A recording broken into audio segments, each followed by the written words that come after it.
Hello, one and all, and welcome to the last chance qualifier for Calling All Heroes, presented to you by Radiant.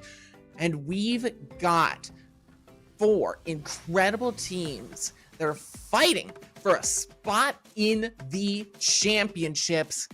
And, well, not all these teams can move on.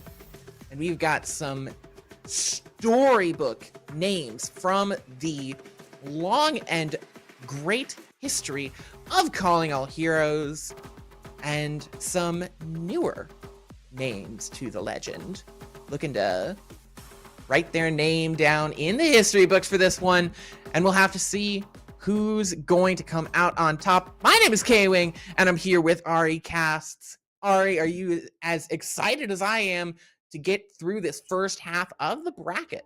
Yeah, absolutely. I mean, I love to see these 4 teams play. I know you mentioned how we have some teams kind of making a return, some that are just new faces overall.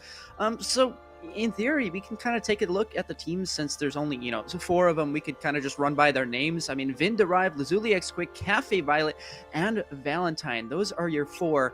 And Cafe Violet, we saw them actually make a run in the summer season. They ended up placing, hold up, let me get the exact result for you so I don't want to tell you anything wrong. They made it 7th to 8th, so there's the one team that actually played in that last one.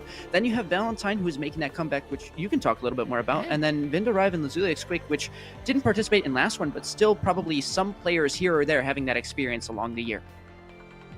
Yeah, I think for anyone who's been following Calling All Heroes for a long time, Valentine is that name that you go, that piques your interest, because Valentine has been a long and storied team that has played, although sometimes under different names, sometimes that's Aegis, sometimes that's Michael Wave, that's played for years in the Calling All Heroes banner. Some of these players on that Valentine team are returners, and some are newer faces. And each of these games here in the semifinals are going to be first to 3s. That's best of 5s. And we're going to be taking you through both semifinals and then the lower bracket, just that first game in the lower bracket. And we'll get some great action going for you in just a little moment. Yeah, double elimination. I mean, you have that extra kind of life to make things work, but of course you always want to live as long as you can. So let's take a look at this map pool that we're hearing great word from our producer. Shout out to them for, and you can see it's a few more maps that we're all kind of familiar with, something that we've seen before. I mean, you've got all of your game modes, and nothing should really jump out to you, but Ilios, Lijiang, Samoa as your control, Hollywood, Eichenwald, Kings Row as hybrid, Rialto, Gibraltar, Junkertown as escort, New Queen Street, Esperança as push, and Atlas and Saravasa as flashpoint. So, you've all played them, you all know what's happening, but which will be the popular ones, that's for us to wait and see. Yeah, we will be starting out with the control, but then once we escape the control, it's no holds barred here. The losing team gets to pick whatever map they like, so long as it's not a repeated map type. So you can pick any map you'd like. You can go from that hybrid, you can pick the ever so elusive Kings Row, you can go to that escort, you can go to that push, and it's going to be really interesting to see what these teams will gravitate towards if they drop that first map. What is their comfort map pool? What's the strategy behind that?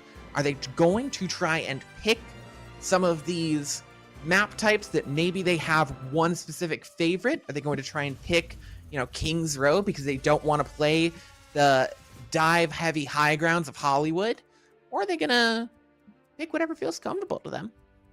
Yeah, I mean, comfortability, obviously a huge key in these types of games because at the end of the day, although everyone is competing, nobody's perfect, right? So you've got to still maintain as high of a level of gameplay as you possibly can. If that means that you're feeling strong in the control, maybe pick that Flashpoint as your second because they're somewhat similar in the archetypes of how they're played. Of course, that elevation could change the play styles as well, even the characters, as we've started to see some new different play styles based off of recent patches, things like that. But yeah, I'm excited to see what these teams kind of have to whip out. Obviously, we have potential comps that we're kind of expecting in the day, but maybe each of these specific players have that comfortability. Let's take a look at those players and the teams to see if maybe they do have one of those signature heroes we're looking out for. Yeah, Vindarive and Lazuli X Quick are going to be our first teams up. Let's take a look at that team on the left here. Vindarive, we've got for their starting roster, Nyanza, Missun, Santana, Cameron, and April rounding out the roster. These graphics, of course, not necessarily their hero composition, as much as I would love to see the Echo Pharah Doomfist dive comp. Maybe just a little hint into what kind of heroes they enjoy to play, or just a silly, goofy, haha, funny time. I mean, I did see that the loading screen, this kind of team graphic from last time I casted with Calling All Heroes, it did end up making its way into the game. So don't count yourself out too quick. There could very well be that double flyer comp that we're seeing right now. It's just, can we expect it? Maybe, maybe not. It would just be fun to kind of see that silly haha, like you said, kind of transition into the high levels of competitive play. But of course, this is just one team. This is just Vindarive. We still have their opponents. One that has maybe made a name for themselves. Maybe if you're following around with the scene, it's Lazuli X Quick. And of course, that roster is going to feature Dungy, Seo1, Lara, Light K, and Axis. Yeah, this team is looking to make a big play, as you recognize a couple of those names, and a really incredible team coming from Japan and Korea. Really making a splash and Calling All Heroes, and now looking to punch their ticket into the championship.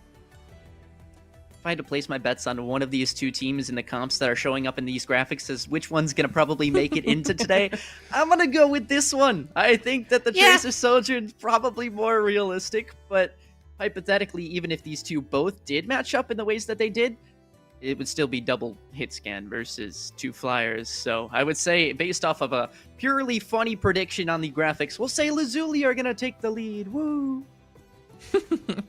And there you have it. That was the moment that we decided to doom Lazuli with the caster first.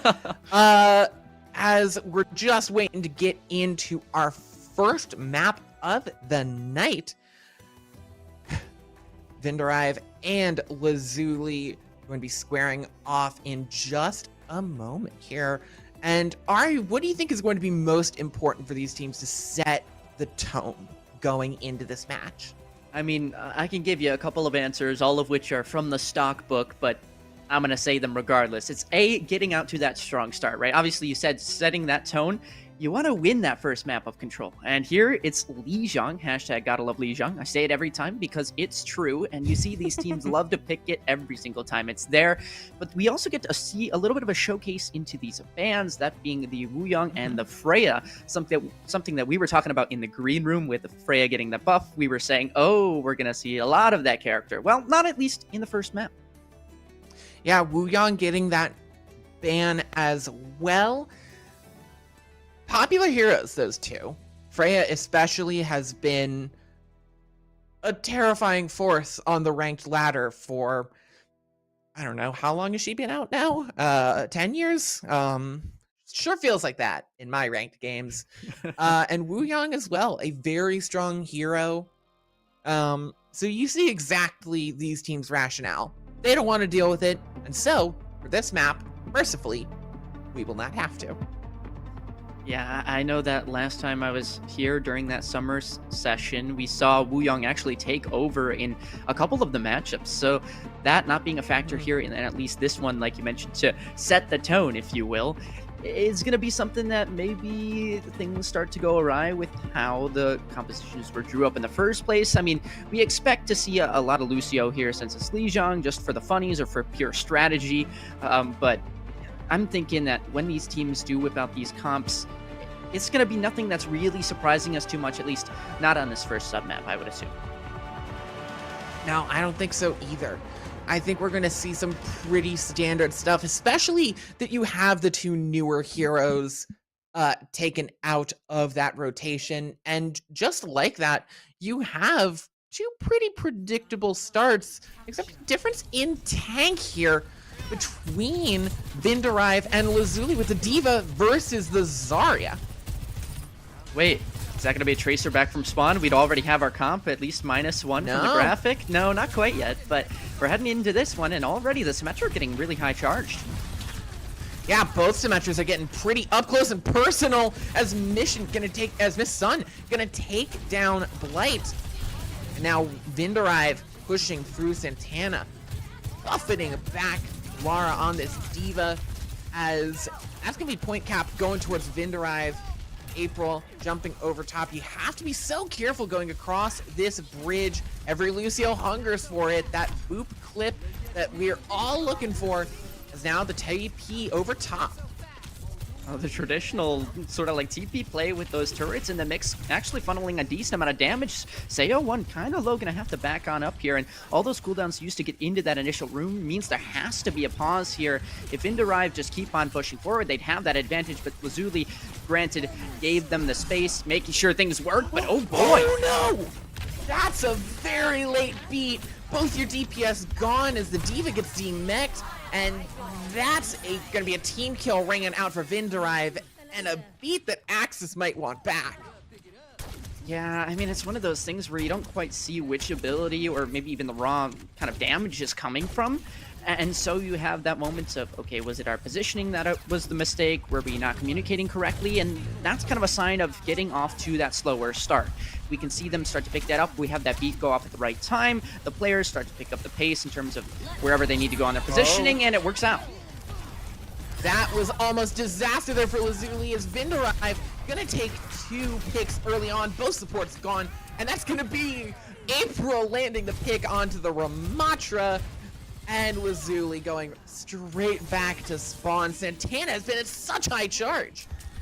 I was gonna say, was that a tactical play for alt charge? We had just a little bit of extra damage going through, so Cameron can just top up the heals a little bit more, gain that extra percentage, as it may matter, but here, 3 ults available, and you have to expect Vindarive to go out strong here.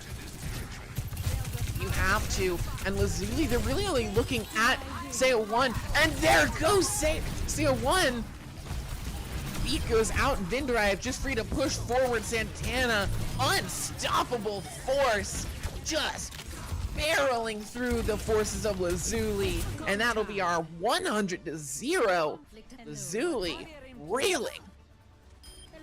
It's tough to talk about it during the rounds because everything is going on so fast, but we kind of saw, at least in that first fight, how it didn't even feel like a truly complete fight in my mind.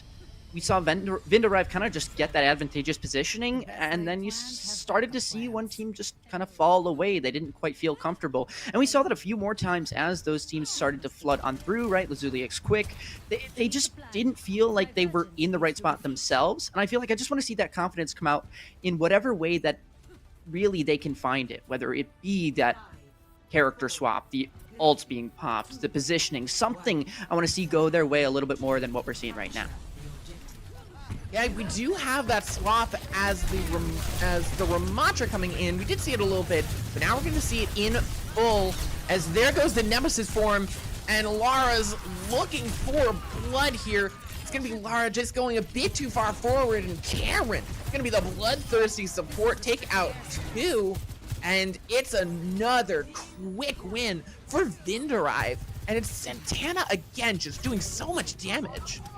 That was the fastest I think I've seen a Zarya get to 100 charge off the rip in a round in I think all of my years of playing Overwatch. I cannot believe how quick that went up. And then, by the way, both bubbles bursted, still stayed alive on a sliver of health, so great shout out to the supports. National Thank Your Support Days today. If you didn't know, I'm totally lying, but you should, because it's moments like those where the value really shines.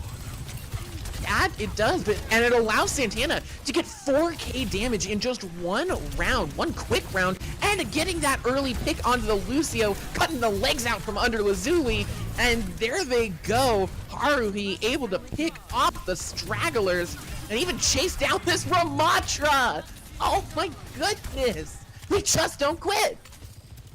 100-0 on the first, and a strong start here in the second one. Lazuli, what are you gonna do in order to get yourselves this advantage? Because right now, obviously, they've had at least a decent chance at scaling over towards that center room. Now they're going for a different choke, and I'm worried. I'm worried for them, because you see that Graviton Surge available for Santana, especially with how strong they've been going. I have to feel like this is going to be just a dry push for Lazuli. Oh, and just taking them up, stringing them like a piñata, and beating until the candy comes out. And it's another send back to spawn for Lazuli. They're building up these support ults, and that's their only hope, it seems. I have a feeling it's just going to be beat engaged. They don't quite feel comfortable running through these chokes. Now, granted, if they do kind of rotate around here, they have the rest of the team with them, and they don't get picked off, right? It's going to be a little bit better, but I still expect this beat to come on through. Oh, no, it's Kiriko first. No, they're going to throw out the matching Kiriko ult. There goes Haruhi, beat to respond from Axis. It's still not enough. His mission, I don't know if Strongy got that beat in the end. It's taken down. Santana is just unstoppable. Beep, beep. Starting to tick through, and oh no! Well, how unfortunate, as April jumps off the map in a bit of celebration. Been taking it 2-0. I feel like that was kind of a poetic ending in terms of a solid reflection and summary for how that first map went. It was like, okay, they're climbing up a few more rungs. Oh, wait, they've already been knocked off, and the abilities are not there, and it was just down from there. I mean, Santana, one of those players to just strike on through all game across all of the points here. Even here, it feels like they're just doing great work out there. I have to congratulate them. Yeah, it feels like you can measure the amount of time that Santana wasn't at 100% in a matter of milliseconds throughout that entire first map. It seemed like Santana was always at 100%, always putting in so much damage. And, I mean, you saw it. You saw it through in the end of, after round one, having almost 5,000 damage, more than anyone in the lobby by a mile, and no deaths as well. That was as flawless as you can get from a tank player, and like you said, propped up very well by the support players, knowing exactly where that line is of what's aggression and what's feeding your brains out, and playing right on that knife's edge. Yeah, I have a good idea of what's feeding your brains out, I'm not gonna lie. Don't ask my ranked teammates. But yeah, you mentioned how we saw it with our own eyes, and I feel like I almost didn't. I had to blink a few times, make sure I was seeing that correctly, because that's exactly what just happened in our first map. You snap, you blink, and you miss it. Can't believe that's how the first one goes. And like you mentioned earlier, right, setting that tone, the tone's been set. I feel like we've got a straight up narrative already going through for what needs to be said for both of these teams in order to either bounce back or keep pushing their advantage, right? Obviously, one team just feeling a-okay to keep on going, hold on whatever they're doing, but maybe it's those bans, right, that were causing the other team to struggle. Maybe they get those characters back, and there's a potential possibility for that comeback or more comfortability. We're just having to wait and see that. And of course, with that map advantage in terms of now being able to choose where we're going, you should start to see a closer game in this map too. Yeah, I think for Lazuli, that's the one thing you can hold on to is, yeah, we were struggling, but you have those aces in the hole. You have that Freya, you have that Wu Yang that are going to be coming back this map, maybe that can be the difference maker. You have the ability to change your fortunes here, and it'll be based on the map you select and the bans you pick. Yeah, I'm kind of assuming that the fortune that was given to one of these teams was a bit more unfair than the other ones, at least for the first map, right? Obviously, hashtag gotta love Lijiang, but at the same time, sometimes you're going to be on the opposite end of that, and you're maybe not going to be enjoying it as much. But King's Row, that's one that we can all agree we all enjoy watching, enjoy playing, or at least my Ryan Zarya is still there, right? I said it last time. It's still going to be the tank composition, right? Oh. No? If only. Oh, okay. Yeah, but it was a better time. In terms of compositions, though, do you expect to see the same kind of tanks coming out here, or would you see things swapped up? I think you might see similar tank compositions, as the Ramatra and the Zarya are both pretty dynamic on King's Row. You don't have to deal with a lot of high ground that you might have to on maps like Hollywood or even Eichenwald. So the lack of verticality of those heroes isn't really a disadvantage. You might see either of these teams try to switch it up. You might see our wonderful Vindarive try and mirror the Ramatra. We might see that Ramatra mirror. We might see the Zarya pick stay. I would certainly love to see that Zarya pick stay because it was electric map 1. But overall, there's a lot of chances here for these teams to change stuff around, either to keep the edge or to take it back. And since we are waiting on those hero bans, I mean, talk about how much that Zarya was a problem. Do you go and straight out just ban it right here? I mean, it's certainly one strategy to do. You saw how Lazuli X Quick actually ran out of the gates with that diva, whether it be for speed or just for strategy's sake, and that has to show that they're at least somewhat comfortable and they want to play the diva at some point in the series, and that Zarya just does not allow you to do that. It really is just a lot of damage being soaked up that as a solo tank trying to face up against their solo tank in the front lines, it's not exactly how you can play it, especially in a map like King's Row where it's very heavy, oftentimes a brawl. Your verticality, again, not exactly easy to really punish from with this particular size and the narrow street lines we have. Yeah, I mean, for the Zarya could be a powerful pick because, like you said, it was what really showed Vindarive's strength. But also, you're sitting there and you're wondering, what are they going to do? And there you go. Yep. It's the Zarya ban and the Widow ban. I mean, interesting. Fair enough, right? If you're going for something that you want to make sure they're not going to have as a wild card in this game, right? Let it be the Widowmaker. Somebody that can really take you on down with just one shot is really, really potent in a map like this. Obviously, right, we see it onto the spawn gates, things like that. But if you're talking about feeling confident with your general game plan versus theirs, I feel like the only thing you really have to do is just kind of prevent any of those one tricks or extra comfortability aspects to kind of elude and mesh themselves into what game plan you already have set. I really like, of course, that Zarya ban we talked about, so powerful, yada yada, but now what's in store from Vindarive, right? They can't use that Zarya. What do they kind of bounce over to next? Is it the Ramatra? I'm gonna say yes. I feel like it is. I'm pretty confident in the Ramatra pick being the eventuality for Vindarive, but you can definitely see a sort of reactivity in this from Lazuli. And honestly, that's what you needed.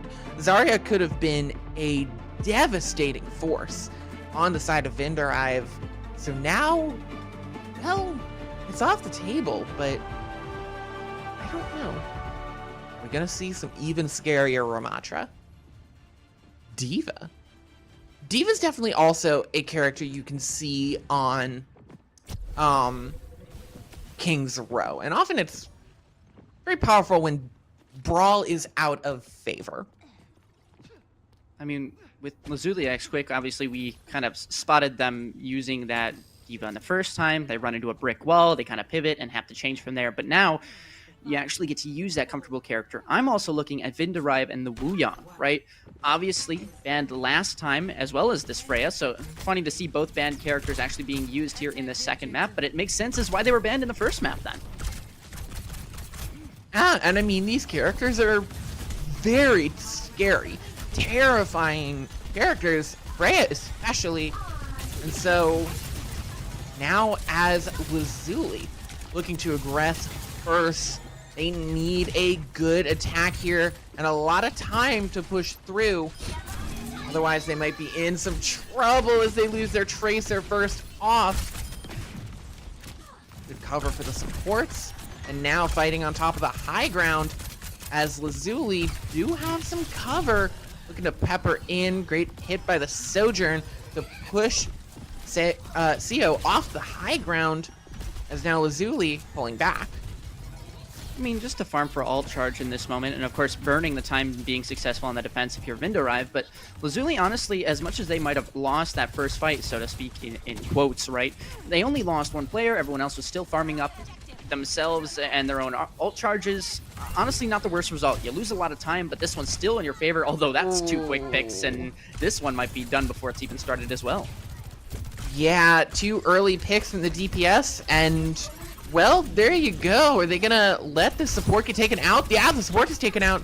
CO nearly drops as well. I want to see Lazuli go for that engage, right? They have obviously that heavy pick potential with the Tracer, the D.Va, so you can go and jump on somebody with that attack. Now, granted, Vindarive obviously have some sort of play to kind of bounce around, make sure they have that safety net of their own D.Va, but you know, let's get that value coming out from your comp, right? Not just kind of running around and hopefully getting run down by this D.Va.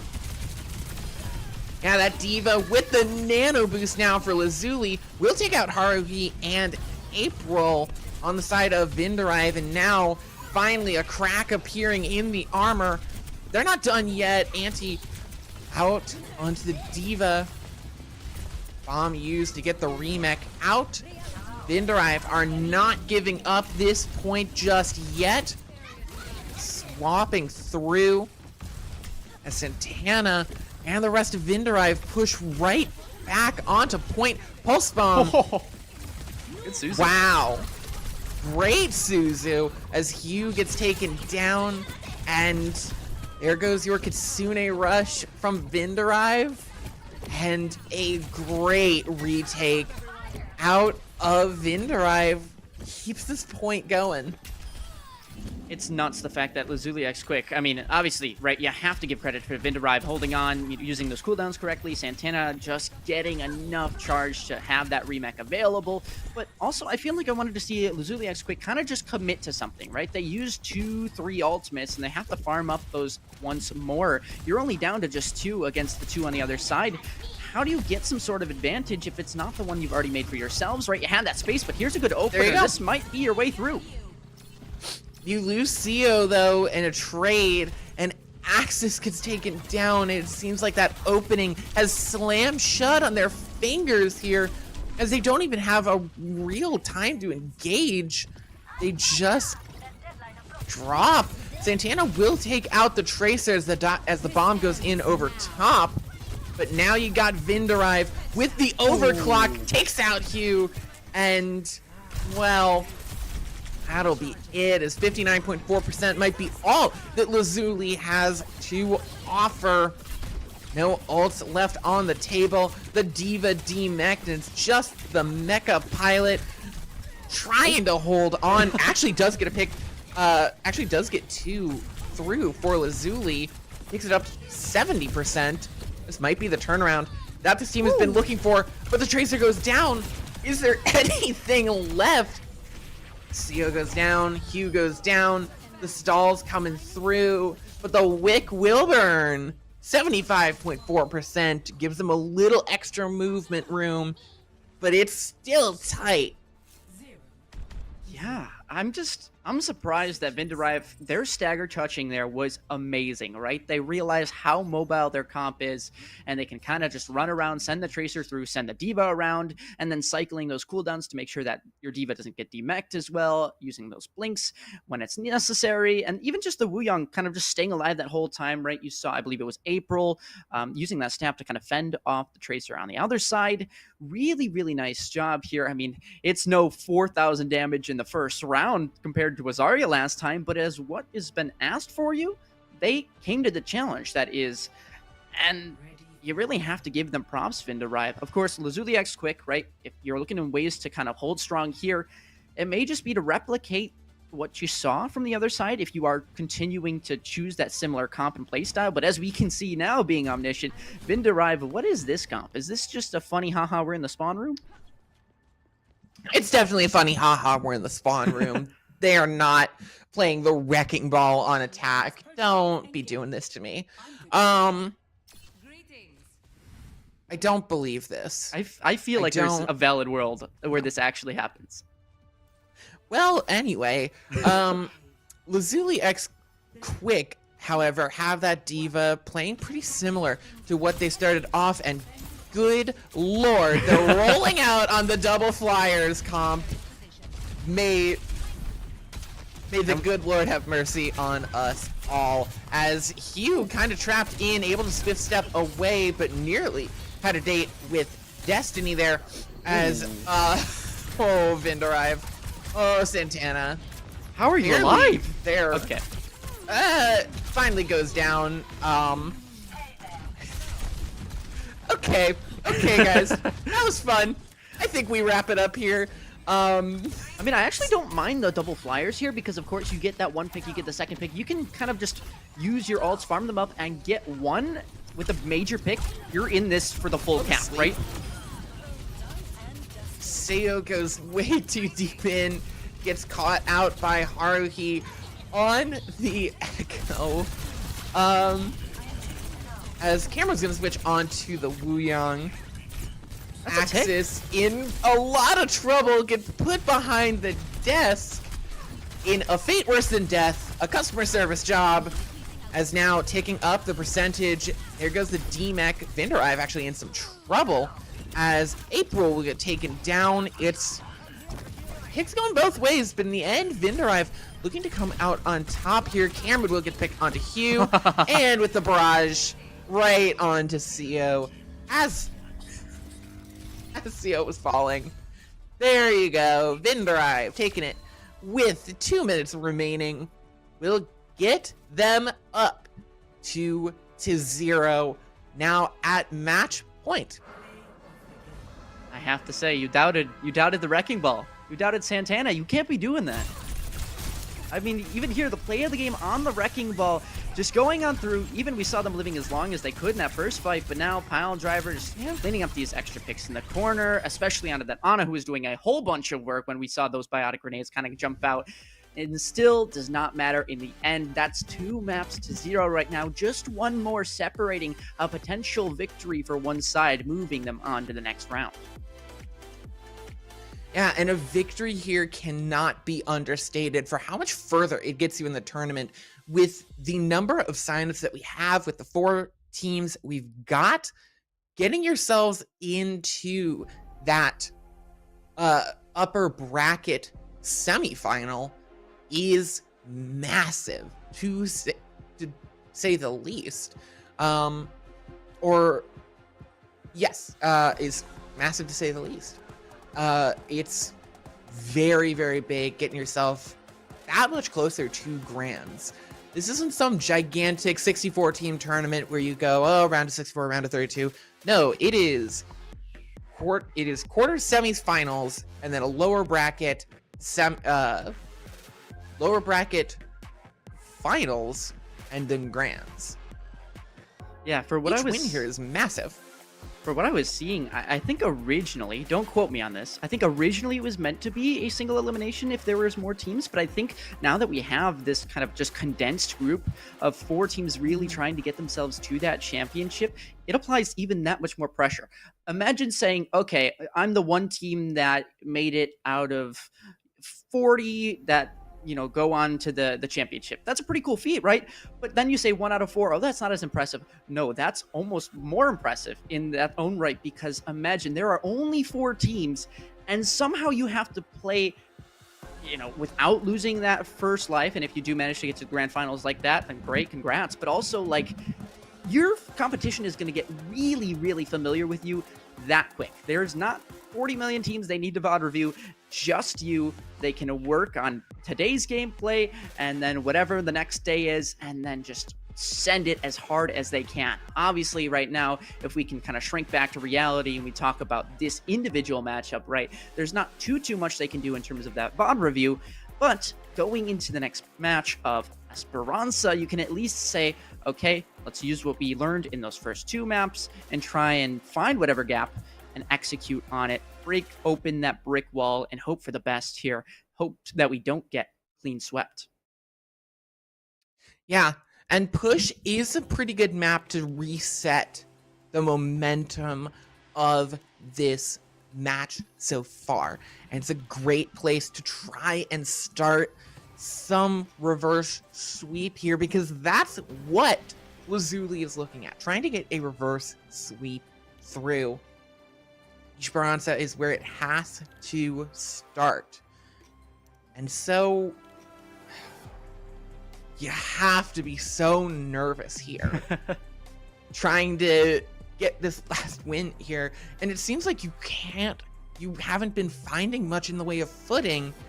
But now, fascinating. The Diva ban coming out of Lazuli. And then a Symmetra ban out of Vindarive.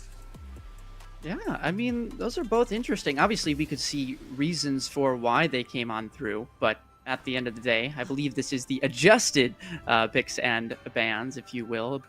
Maybe. Not.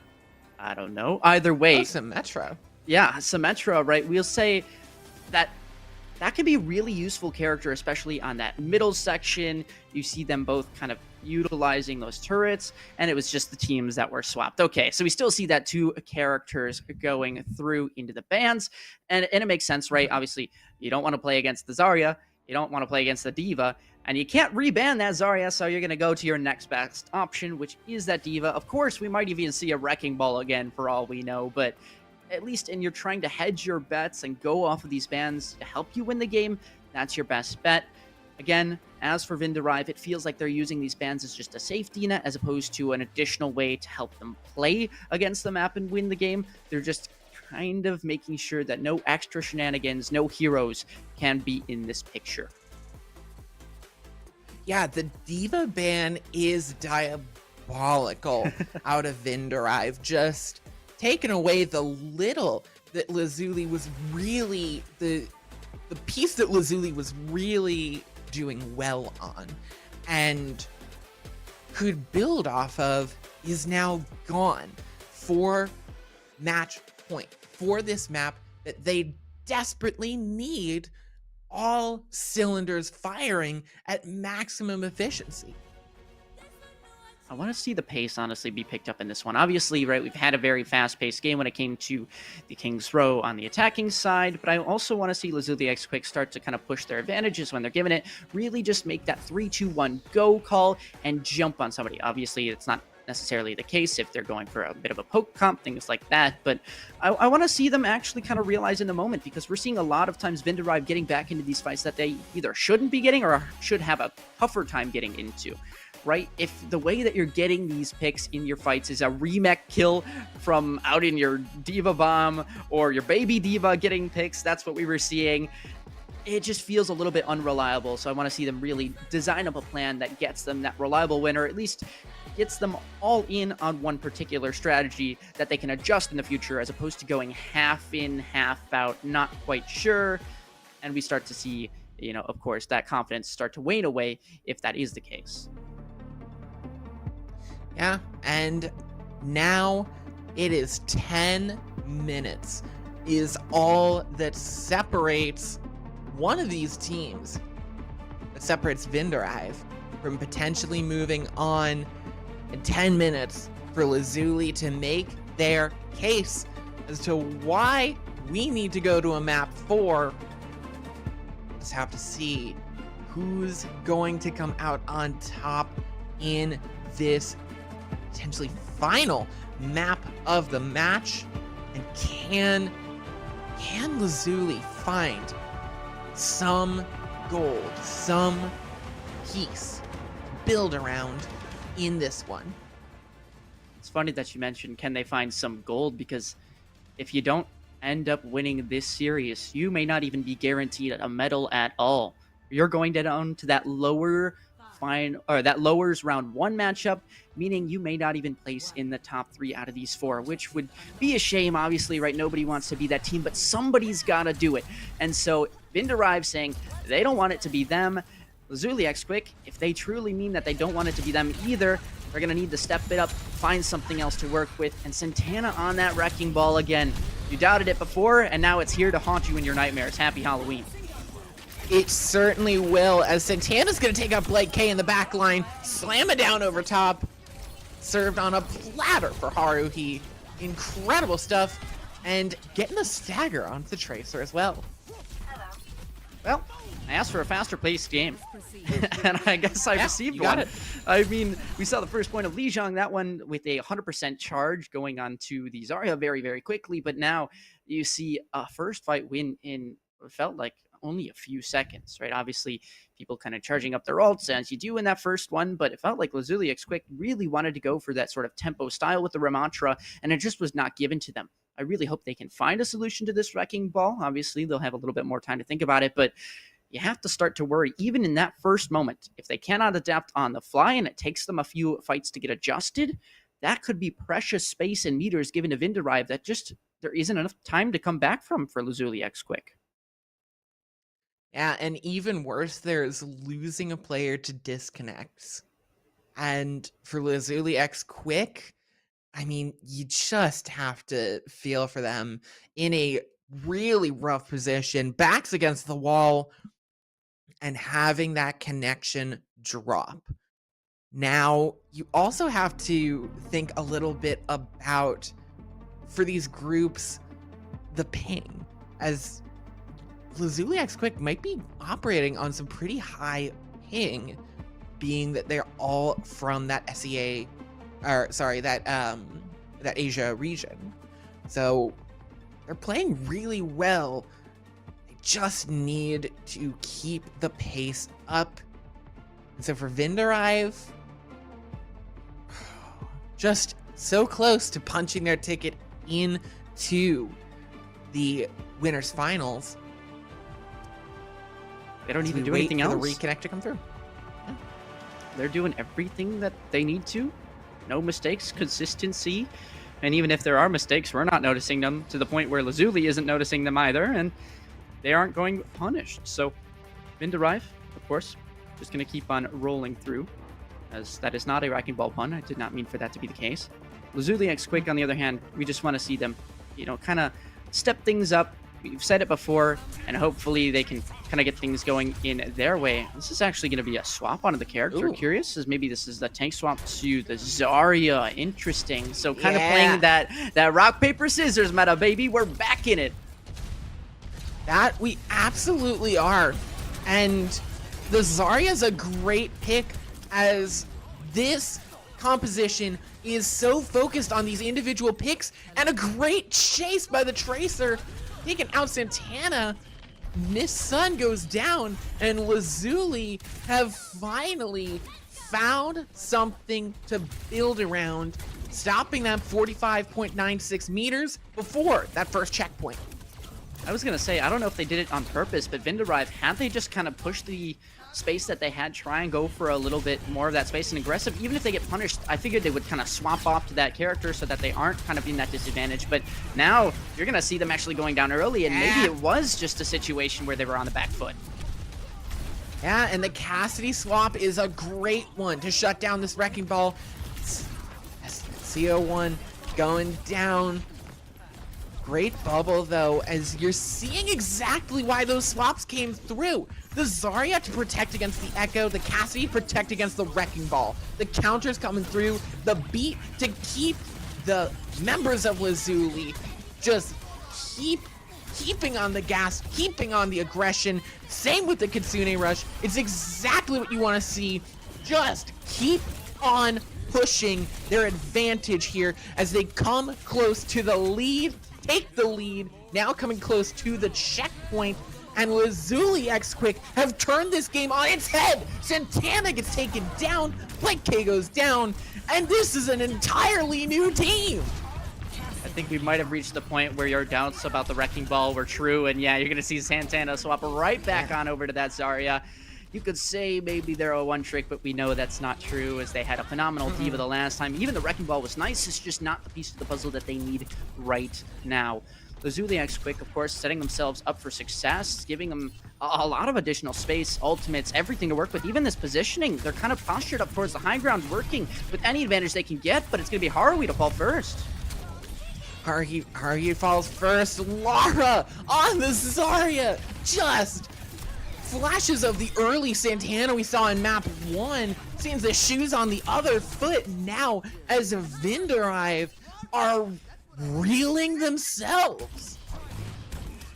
Now I don't know what to say. I mean, you were going to say, obviously, that you mentioned Lara being kind of a shadow of what we saw Santana be earlier, and what does that tell you about these two teams, or at least the narrative in this game? The fact that we have to refer to one team as a replica of the other means that they have some additional proving to do. Lara, obviously, great start through, but Missun as well, getting in there. I mean, a first pick, that's going to open things up. Oh, Missun taking out 2, almost getting the 3rd, snatched away by Haruhi, and that is Vinderive taking the reins back of this narrative. I mean, I'm surprised that Lazuli X Quick didn't put up a heavier fight there. It felt like they were on such a strong tear, and maybe it was just that Zarya that kind of psyched them on out. They said, oh, guys, Santana is on a character that we kind of fear. Let's maybe not go towards them. And what happened? Well, they all ended up falling to the hands of the rest of the team, that being Missun specifically. Great play by Missun to win the Tracer 1v1. Now has a lot of opportunity, as now Lazuli needs to restart, needs to recenter, as there goes the double support ults to let them keep going. Trying to hold at this first checkpoint, but now Vinderive has an opportunity. Axis goes down, so is Missun. Vinderive, you do still have Haruhi's ult to clear some space out. It looks like Lazuli will be the ones running away a little bit here, as Vinderive will take that first checkpoint.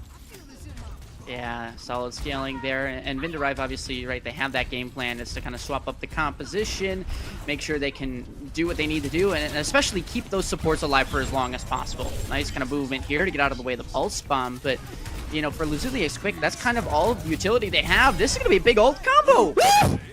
Wow! Haruhi getting a double, a 2-piece, and today making it 3. Wow! You almost never see at high-level play a Deadeye like that getting hicks. Just usually used as a sort of zoning ult, but big plays there for Vinderive, and now in the danger zone, Haruhi gets taken down by SO. Pulse bomb could be massive though, and yeah, love the combo of those ultimates, but now one gonna be on the other side. It's gonna be CO. Yep. It's CO looking for a pick with this overclock. Great disengage by Vinderive, and now it's Missun making havoc in the back line, drawing that focus away, as now Cameron able to take out the opposing Tracer. And now it's Haruhi looking for this high ground, this Cassie that has been so scary on both sides here. Both Kitsune rushes come out. Lara with the grab, a whiffed pulse bomb, as now the Trace is squaring off. Recall's forced out. It's too late for Dongi, as Santana and Haruhi. It's Lara on the Zarya, saving this lead for Lazuli, actually able to stay alive in this. 3 minutes and ticking, and Vinderive needs something fast. You know, it's a great game and high caliber teams when the tanks can turn the fights of these rounds. I mean, obviously they'll have your ranked games where the damage is just too much. I mean, Dungy has been doing a good job, Misana as well, but you know, in those moments where Lara holding, well, I was gonna say, wow, look at that, removed from the picture, but holding on to the HP really does give them a chance into these fights. CO getting taken down is devastating, and Axis going as well. Scary stuff for Lazuli. They're just trying to hang on for these last 2 minutes as Lara gets taken down. And oh, it's the Tracers on a tear. Vindarive now has about a fight or two left before they can take the lead. 2 minutes on the go and 4 ults on the way. This will be forward spawns, of course, and now farming up to that Graviton Surge. I mean, we're going to see most likely the same combo be expended here in this fight if they feel the need is there. And maybe it's not as Seo goes down. Yeah. Seo again going down. That's devastating. Seo has been an incredible player, and just losing him so early as Lara goes on, zoning out of Haruhi. And that'll just be the lead switching up. Vindarive still holding 4 ults. He's now rounding the corner towards spawn. It's now do or die in these last 90 seconds. It may just be a grab pulse. I mean, obviously they're trying to force out this beat. They may or may not be tracking it, but again, these early picks have been painful for Lazuli.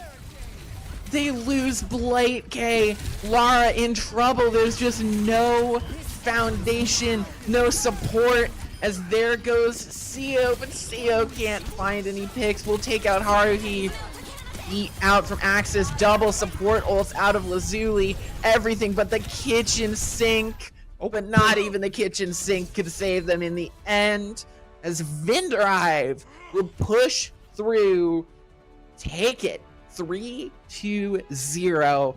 And I just am so sad by that incredible push out of Lazuli and those flashes of brilliance that they showed. But in the end, Vindarive had everything. Solid tank play, DPSs that could pull a rabbit out of a hat when it came to magic, just X Factor picks in the best of times when they absolutely needed it. And I mean, the supports enabling those 3 players to keep on keeping on. Vindarive was a well-oiled machine for 3 straight maps. This is a well-deserved victory, but what a flash of brilliance there at the end from Lazuli. Yeah, absolutely. I mean, Vindarive, they did show those little speed bumps that did rattle them for the moment. We had this one actually being pretty dang even up until that maybe final minute and a half, when finally it felt like Vindarive had got their solid footing, had farmed up the ultimates, had been on the right composition. But take Lazuli, when they're realizing, hey, we play our strong, comfortable composition, we can play it well, and we just fall a little bit short to a team of really, really high caliber, you gotta give them props, because at the end of the day, maybe not every team is like Vindarive. Lazuli, if they go up against that lower final person of whoever it is, when we'll find out in a little bit, they may run that same composition and believe that they have what it takes because they've taken Vindarive to such a distance. But of course, as much as it might say that they had the luck on that one map, it was instead still that 3-0, so clean sweep coming through. Congrats, Vindarive. You guys are going on to that winner's upper bracket final. They'll be beating somebody else who we'll find out by the end of today. Yeah, and crucially, they're also done for this day. They are done. That's it. That's it for them. They are moving on to day 2 of the LCQ. This LCQ, of course, taking place over 2 weekends time. And we've got another group of fabulous casters to take you there next week. But bringing us back to this week, coming up, we're going to have our second semifinal match. And then we're going, or quarterfinal match, semifinal match, our second semifinal match. And then we'll be bringing you the lower bracket, where we will see Lazuli again And hopefully we can see more than just those flashes of brilliance. We can see a nice sustained pulse coming out of them. I think there's hope.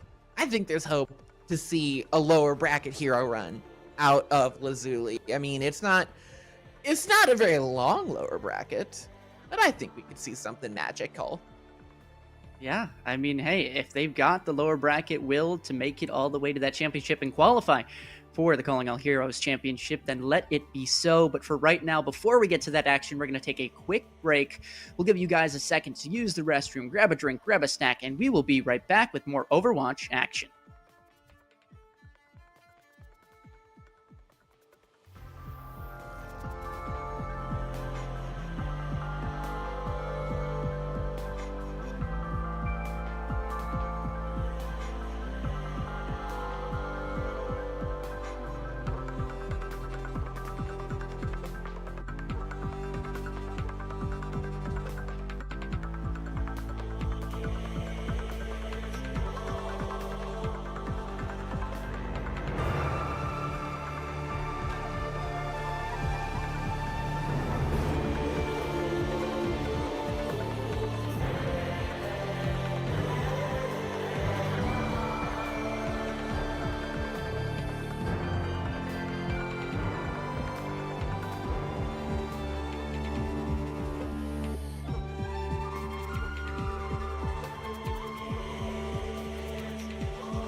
And we are back here after a thrilling finish 3-0 for Vinderive. And we've actually got the Tracer Wunderkind themselves.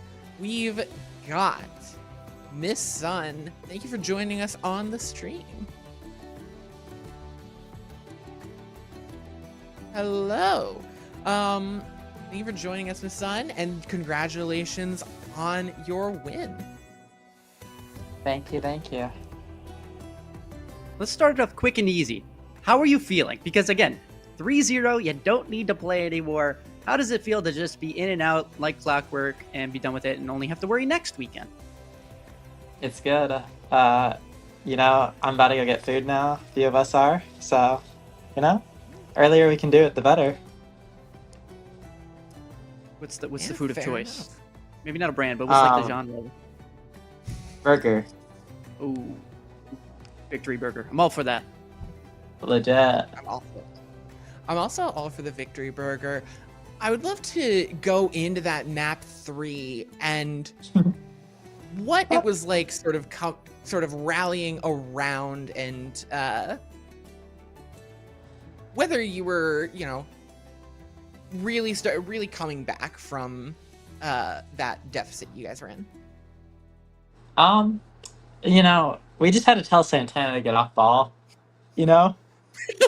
Santana's ball, it might be. You know, I love Santana, but not their specialty. Not their specialty. So we told Santana get off ball, and then, you know, everything was calm. Well, let me give you a follow-up to that then. We saw on your little graphic where you guys get to choose your particular heroes, we saw Wrecking Ball and we saw Double Flyer of Echo and Farah. Was there a plan to run Wrecking Ball with Double Flyer at some point, or was it, okay, we're winning, now we can run this comp? Or was there a legit moment where you guys were like, let's be serious, we're running this comp?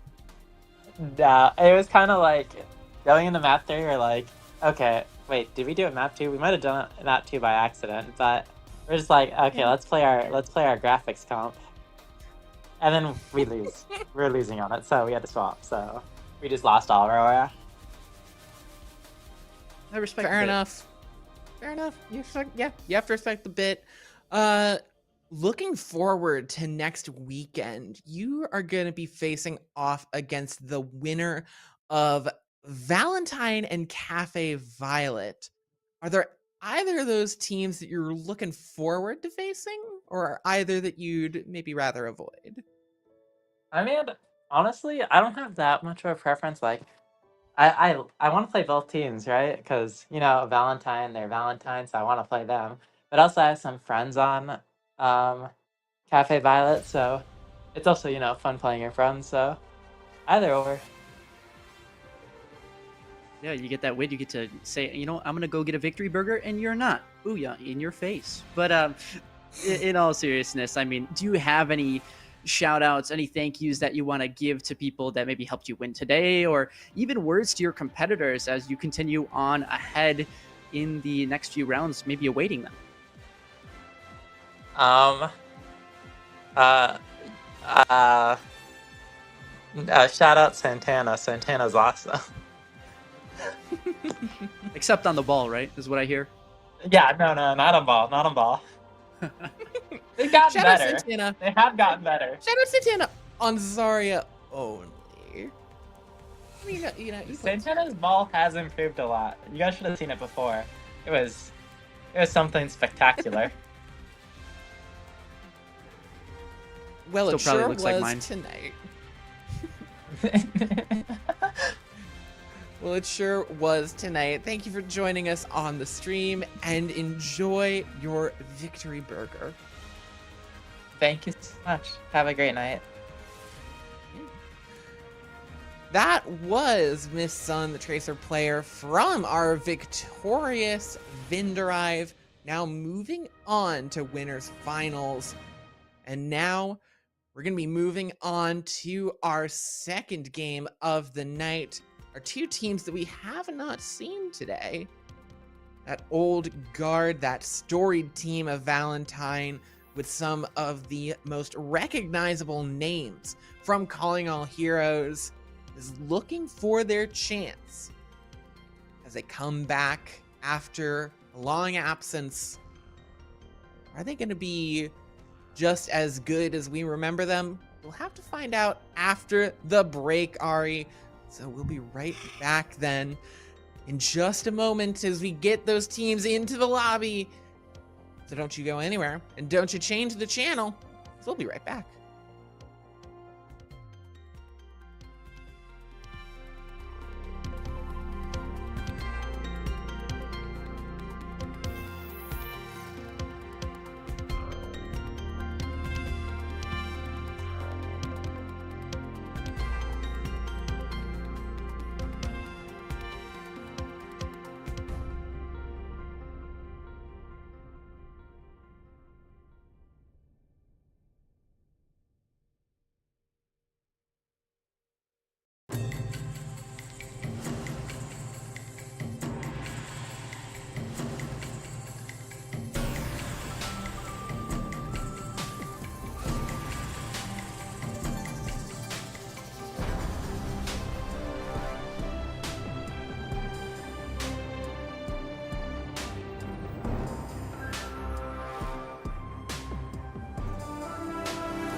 And we're right back with game number 2 of the night. We've got Valentine going up against Cafe Violet. And I've been excited about this one for a little bit. I've been excited since I saw the bracket, since I saw the signups for this tournament, and I saw those names on the Violet roster, because these are some of your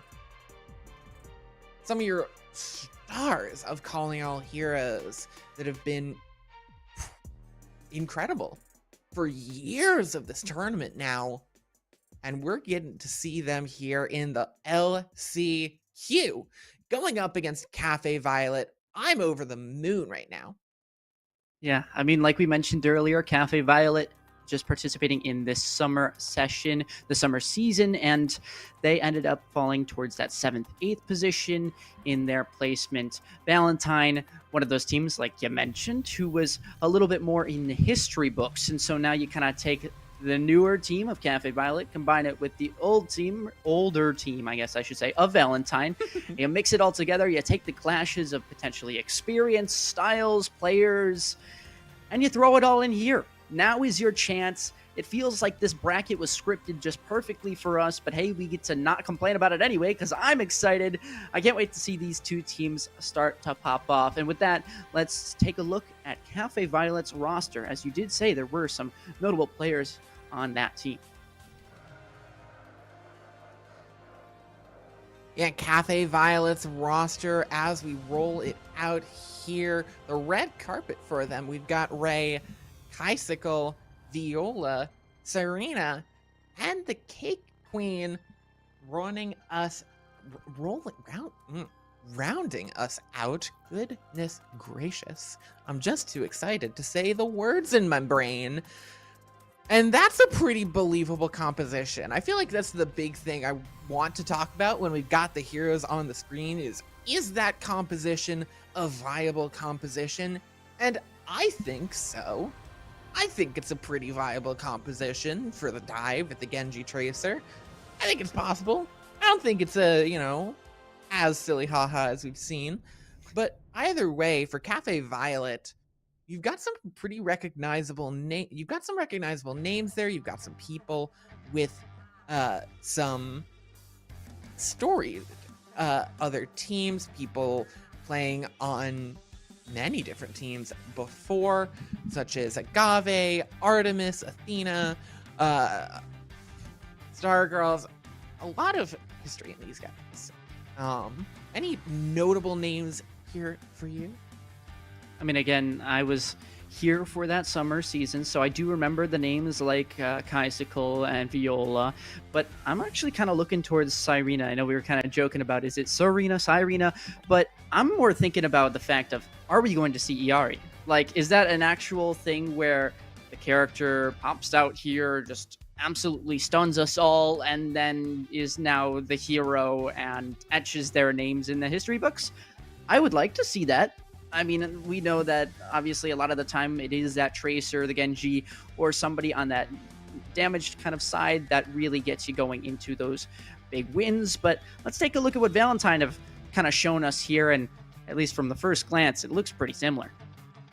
Yeah, Valentine showing similar styles, but the names of this roster, I mean, H-Key, Kindred, Bernice, AJMR, and Benevolence, a lot of those names from the old Valentine squad from now at the start of the year, even in 2024. Benevolence, one that we haven't seen in a little, one that I don't believe we've seen on the old Valentine team. But we've seen H-Key and Kindred on some incredible teams who've won the 2022 Calling All Heroes finals. The 2022 Calling All Heroes finals were 3 years ago. That's normal. I'm not old. It's fine. But have continued to have some good showings, even continuing through Calling All Heroes 2024. These are storied players and I'm excited to see them square off on Helios. Yep, and I don't get to use my hashtag this time, but we do get to call it Boop City, if you will, if we have any Frogger fans out there. Never mind, the Frogger fans are very angry. Oh, well, No. you would think I would know the script ahead of time, but nope. Oh my gosh. That was just how that was drawn up. Okay, well, That no Lucio, no Diva. was hilarious timing there of calling it Boop City as the ban drops down of no Diva, so no booster boops, and no Lucio. The Lucio's the one that's fascinating to me personally, because without Lucio on control, what are we gonna see for these supports? What compositions? What shenanigans? What chicanery? What tomfoolery might we see out of these two teams? That's fascinating. Personally, I find that fascinating. So when Cafe Violet played Fable, the first round that we saw, when they matched up previously, they actually banned Lucio as well on control. Granted, that time I believe it was Lijiang, but still, you're going to see that similar thing kind of start to flow through here. Obviously, when we look at Valentine, they have that kind of jumbled up roster from H-Key on Fable, Benevolence, Exo Sakura, as well as Mario, that coach, and there's players from like Hypnos Iceless, that's Ray on the other side, but you take all of these random teams, you kind of mix and match them together, and they might have found the super team, but that strategy still kind of exists, which is banning Lucio, and honestly, I'm kind of all for it. I like to see that, you mentioned, it's a bit untraditional, so to kind of force people to go out of their comfort zones on these control maps gives us a different set of entertainment. Yeah, and the Diva ban as well. The Diva is a pretty solid pick, and now we're seeing two different kinds of energies, the Hazard and the Winston. There's still time for these teams to change, of course, but it looks like that might be our main difference, is that choice of tank. Kindred on the Winston, we'll see no changes as the doors open on Valentine v Cafe Violet. I was looking at the heroes and just looking to see which TP got out faster, and both swaps came on through right at that quick moment. HK and Kaisicle both doing their jobs to get those TPs out of spawn quick, but already some quick poking and almost HK going down early. HK in trouble starting early on. The Cake Queen. Oh, Serena just getting steamrolled by the Winston. Bernice finding the pick as Kindred might have gone a bit too overzealous. In the end, as the point going to go to Valentine ticking up. But now these Cafe Violet over on the side having the high ground.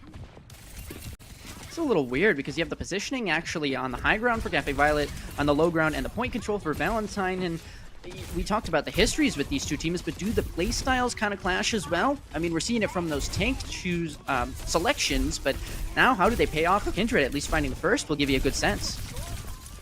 Yeah, and there you go. It's going to be Benevolence winning the 1v1 there, and Valentine now getting a solid foot down, getting that very solid, that marquee win. This feels like TDM. I'm not gonna lie. The first fight, Cyrena falls down underneath the points, just kind of caught out, stuck between a Winston and a Wuyang on the other side. But that second fight, again, you just have the Winston kind of taking reins and control of all of this space, and I feel like Cafe Violet need to disrespect it a little bit more. They're relying on Ray, I feel like, a bit too much, and as they get punished in this one, again, you can't rely on them now. What move are you going to make? Are you just going to leave this down to final fight? I mean, you can't do that in the end. Valentine, with so many ults, will have both their DPS ults. You will lose Benevolence, but you lose Serena again. And you're in a lot of trouble. Your Wuyang has been taken down time and again, first, over and over, as the K-Queen will find one pick, but it just seems like Cafe Violet are directionless as the Primal Rage drops into the back line. The Wuyang in a lot of trouble and gonna get taken down in the end as it's gonna tick up past 95. The Hazard will tick in overtime and take out Kindred, but is it gonna be enough is the question as the Cake Queen goes down. Ult flies, but no one taken down into the ground with it. And that'll be round 1 going the way of Valentine in a very solid pick. It's going back and forth in these fights, but Valentine always seemed to come out on top. I just found it so comical that the Winston, goes over for the Lijiang, gets the pick, and then has a really nice rollout at the end of their primal to land on the point, land on the hazard, and straight to their death. I just found that kind of comical in the way that kind of lined up. But Viola, I mean, it feels like on the hazard is doing okay. It just feels like they can't quite support the rest of their team right now. And that mobility that the Winston was providing was just everywhere, it felt like. Doing exactly what they needed to do, which was the covering pressure. They're still on top of their team, that is Viola, in terms of damage, but we want to see them as well kind of have that damage mitigated and make sure that everyone's feeling secure so they can each do their jobs as opposed to maybe just the one spearhead or something of that sort, not waiting for some sort of hero to emerge and at least making things a little bit more reliable. Yeah, Benevolence taking an aggressive angle here as now the team's jumping up on top of the point. It's now Viola sliding down onto the low ground, trying to take some point presence, but it's very low as Ray's gonna go down. And I mean, Bernice and the rest of their team jumping, and the rest of Valentine jumping onto the point. Kindred though gonna go down. Is that the opening for Cafe Violet they've been looking for? H-Key going down as well, and Kaisikal gonna keep on keeping on as the point ticks up past 12% for Valentine before getting swapped over. I feel like we saw there the difference being initially in that first fight, right? That it was Valentine actually just forcing out the cooldowns and making that a reality. But then they got a little bit too overzealous. They overextended and 2 players ended up getting punished for it. Hence why you see now Cafe Violet with that point control. We don't want to see that same mistake again, but glad that we could see it actually get punished here because that shows you the caliber of the gameplay. That it does, as there it goes, and Viola gonna get taken down. Benevolence taking 2. Great plays from the Freya as Kindred will land a stagger, and now even more could come out of here in the bathhouse as the Cake Queen and Bicycle get taken down.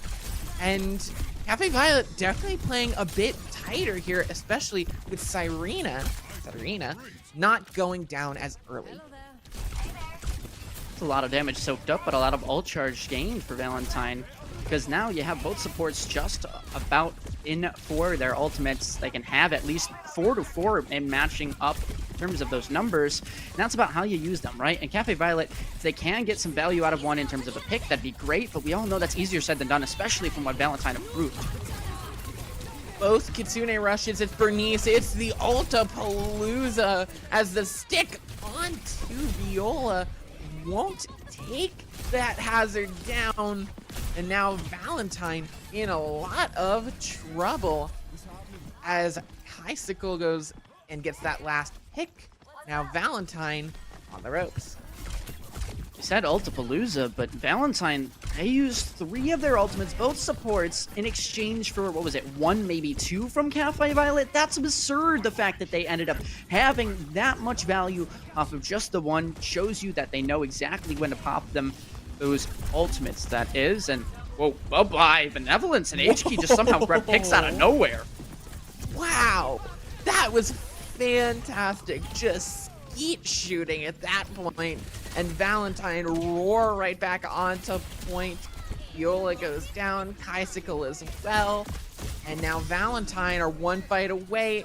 Oh no, Serena gets taken out late. That could be devastating. The ult as well. I mean, they still can use it at least for an engage if they find a nice little line of sight. But yeah, Viola's going to have to pause up even longer than they'd like to, waiting for that line of sight or maybe even just the bubble to get thrown onto them if you're hoping for that shatter-like effect to hit the points. And that time is running low. Where's this touch? Who's it going to be?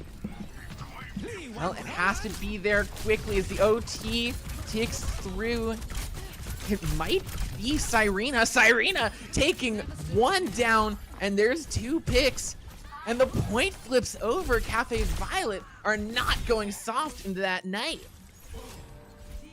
I'm not giving up that easily. I mean, Cafe Violet, obviously, we talked about how their ult usage is really, really nice when they do use it, but sometimes you almost wish they would use them a little bit more just for security to end these fights a bit quicker. Granted, their backs are against the wall this time, so you can take as much time as you need as long as you win the fights, but I want to feel more convinced by what they're doing right now. It's a nice shot, but Stock and Kai goes down. Oh!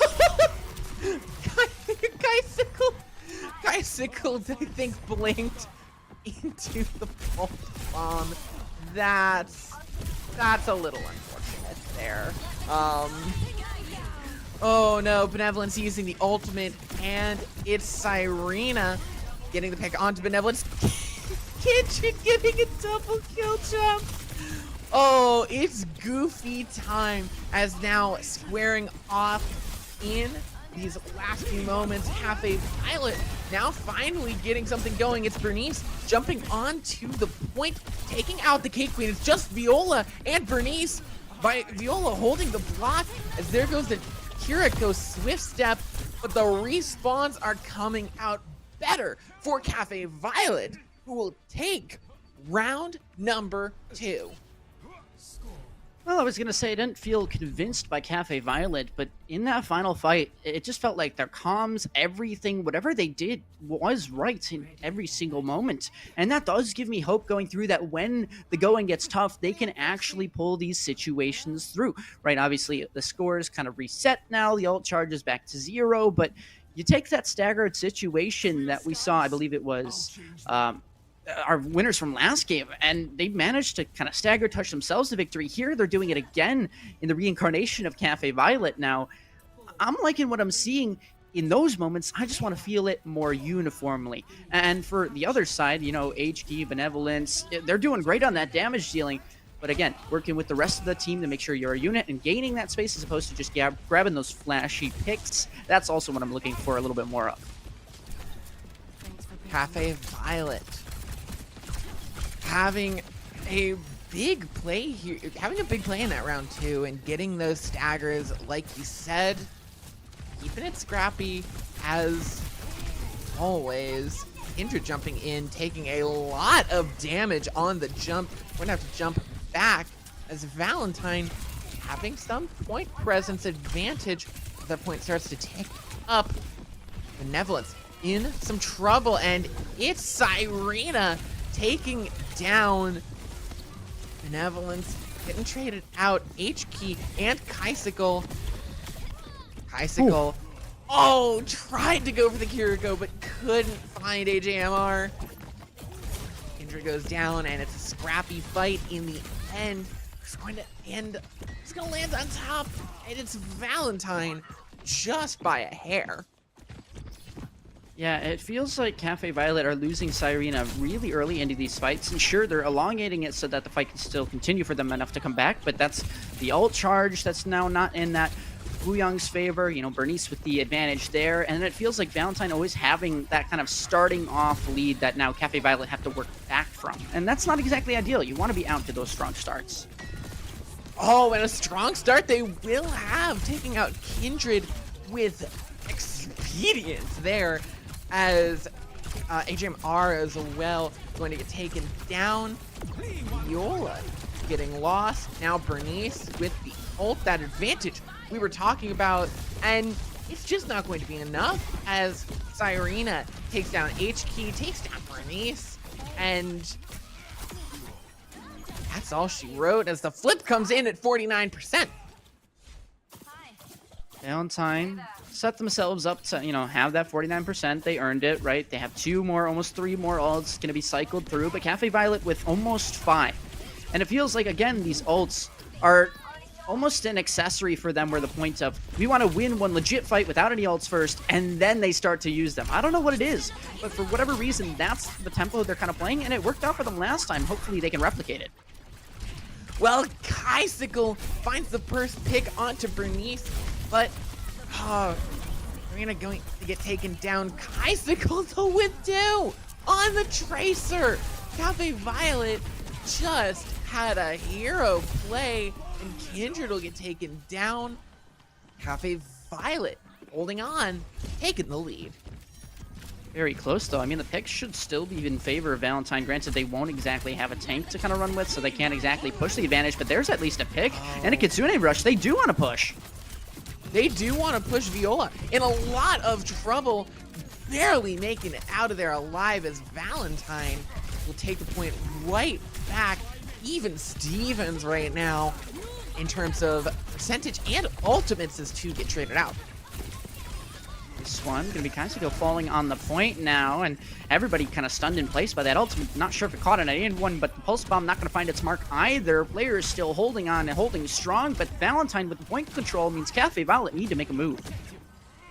Cafe Violet absolutely need to make a move. Time is ticking away. They're in last fight territory, and they've got the pulse bomb and coming up on the Kitsune rush in the mid fight. Maybe if they're lucky. Cafe Violet, they can't afford it. They can't afford to lose Cyrena. It's just not there. They need a miracle right now. They need that pick onto Benevolence, and they found Bernice. They took away that Wuyong ult. Can they take the advantage? They can't. Not when H-Key's on a tear through the backline. Valentine says goodnight. Cafe Violet. That's 1-0 now. Valentine lands the first blow. Wow. I mean, the problem that we mentioned even towards the beginning of that third point, it plagues them towards the end, and I hate to pick on one specific player, but I'm going to see what I noticed. Cyrena going down early in these fights, causing for potentially a direct loss in results. Obviously, nice little play of the game here for Kaisuko, tearing it up just like H-Key. The Tracer battle very evenly matched, it felt like. But in the end, even those final plays, like the Wuyong from that winning side, sacrificing themselves to keep the Kiriko alive. Kiriko comes out, saves the Winston, has the cleanse, and then H-Key's doing everything else elsewhere. So I just think that in those moments, really nice to see both teams stepping up, because we saw Cafe Violet on the second and then Valentine on the third. This is set up to be a really good series. If that's just map 1, I'm excited to see how 2, 3, potentially 4, 5 can go as well. Yeah, if that's just our sampler, I would love to see the main course of this match, because that was fantastic. Both these teams going back and forth, and even talking about Cyrena. And apologies for the mistakes for my mistake on the pronunciation. That is pronounced Cyrena. Cyrena going down doesn't necessarily mean that is your issue there, is that Cyrena keeps going down. You might need that increased peel. And honestly, with a character like Wuyong, with the value that they provide, you kind of can't be surprised when losing this character so early on can very often be the death knell of your team. So that's that big adjustment you want to see out of Cafe Violet, is very often you lose Cyrena and that spells doom for the rest of your team. So that small little change of maybe increasing some peel or something might just be the turnaround they need. These two teams, though, neck and neck. Fascinating to watch, and I'm excited to see them continue. I mean, I love that you brought up that point, because again, yeah, obviously, as much as we can say pick on Cyrena, that's not gonna be just their fault, right? It's a team game, and as much as that is their responsibility to be in the right position and communicate, hey guys, I'm kind of getting run down, it's also gonna be the rest of the team's job to kind of respond either in the moment or just game plan wise for the next fight or the next map. That some adaptation needs to be in place, otherwise this is going to keep happening, and we just didn't see that adaptation fast enough. Was it necessarily a tank problem? We don't quite know, but we want to see at least some improvements, and we now know where to look. We have a way to gauge it, so to speak, right? Cyrena, if they're able to get their ult quicker than the other Wuyong, if they're able to just even stay alive, that's going to be great for us to see. But at the same time, right, Cafe Violet going strong, still meeting a very tough opponent of Valentine. You can't put anything past anybody, because just as much as there is a defensive adaptation, there's also now a further step that the attackers are going to go on as well.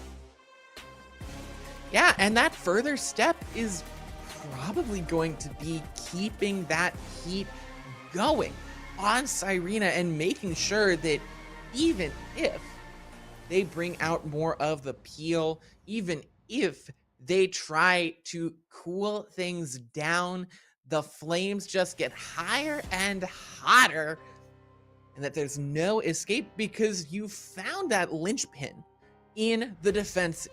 Now, King's Row, because we are nothing if not predictable creatures in the Overwatch community, and we've got our bans Genji and Zarya. So maybe we end up seeing some Diva, or maybe we see that Ramatra. Who's to say?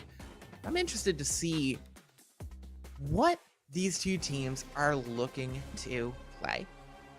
I remember in history from HK, we saw a lot of Tracer and a lot of Genji from them. And that's one of the characters they're most comfortable on, I would like to say, based off of what I've seen from them. So the fact that Cafe Violet are banning this Genji character must make them at least have something in their mind saying HK is going to go Genji here. We do not want to play against that.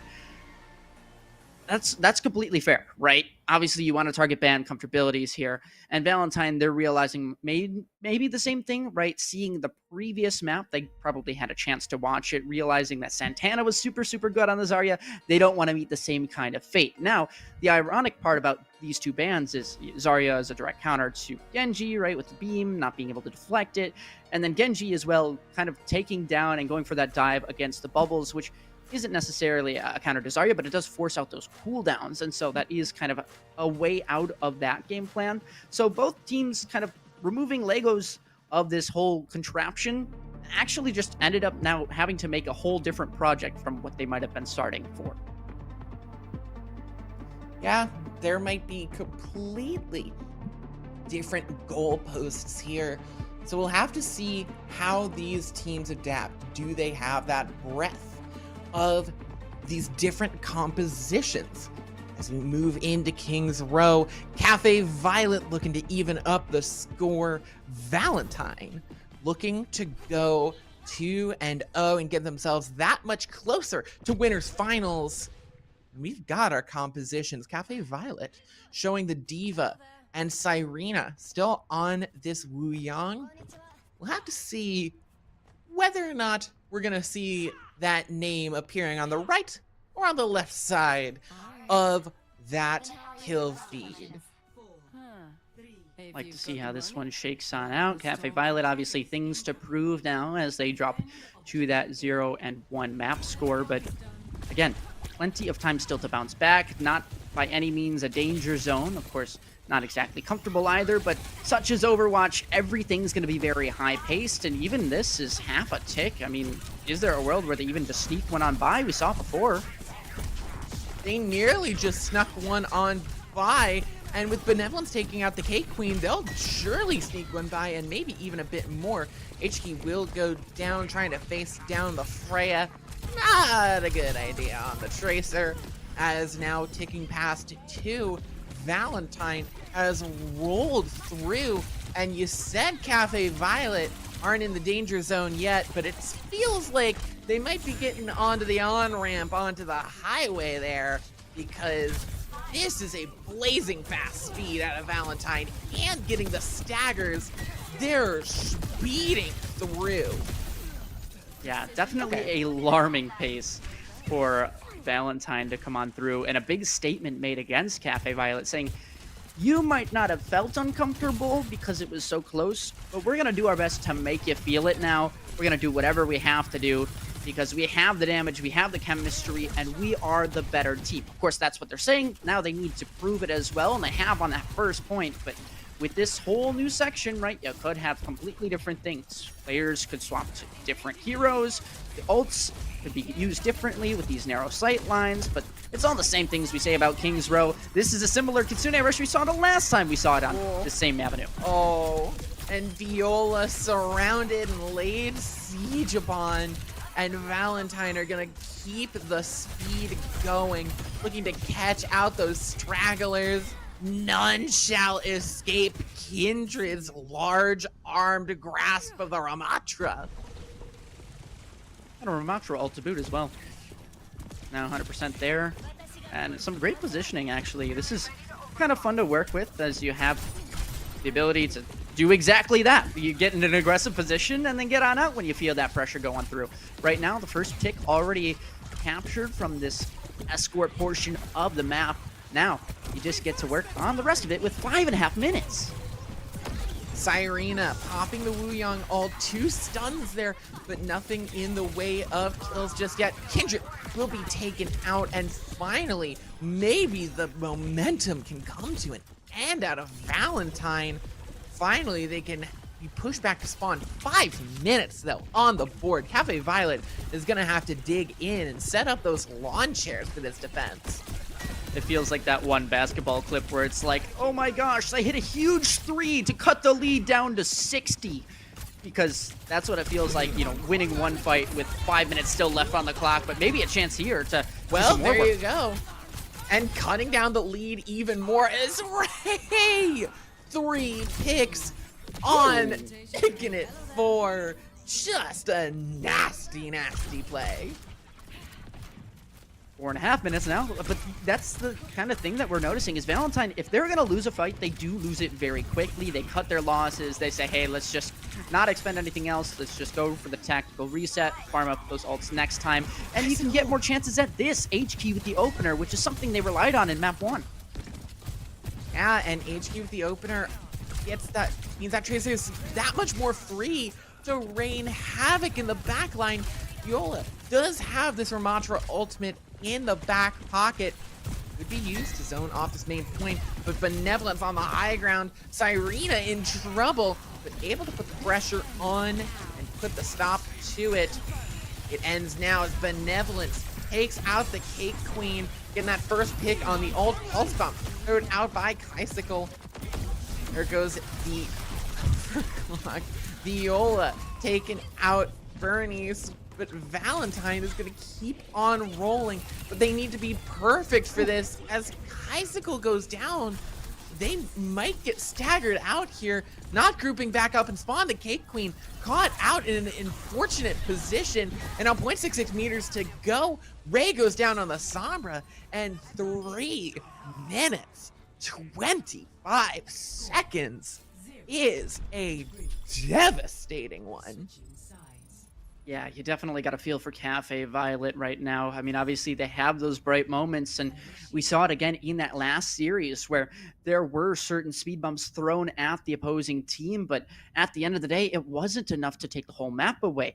Does that spell that Cafe Violet is either just not up to the task and up to the caliber of their opponents in Valentine, or is it that they just haven't found the right combination and they had it at one point, but they didn't know how to replicate it? And so it's kind of crucial to understand which one's going on so you can figure that out and then try and get yourself directed in the correct direction. But as for right now, right, Cyrena using the ultimate, it protected their Ramatra Viola, goes on through, grabs a few picks, but again, it's not enough. And so you start to wonder, when will it be enough? When can Cafe Violet equal these tides?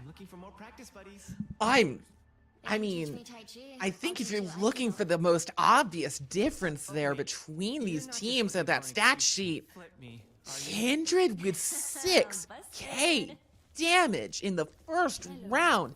Kindred was on a tear this entire time, and just I'm stunned on that. Everyone else sitting around 3 or 4k, and Kindred at a whole 6. That is astronomical. That is overwhelming support numbers of damage, and I think that's going to keep continuing as we keep on rolling. And that was the aggressiveness that you saw the entire time that Valentine is hopefully going to keep up on this defense. Cafe Violet rolls out. Viola on the side, looking for the opportunity. Throws that shield behind the Ramatra. Cyrena in a bit of trouble, but escapes with the life in hand and a couple HP and a dream. Now Valentine, or Benevolence, trying to push through on this high ground. Ray looking for those early picks. Cafe Violet starting to inch their way forward, but Cyrena and the Cake Queen get taken down, and that will be the legs out from under the side of Cafe Violet. Team kill. It's really funny that going into this day, if I asked you, hey, would you expect to see Pharah in our first 2 series of the day? What would you have given me as your answer? What, Probably, like both of them?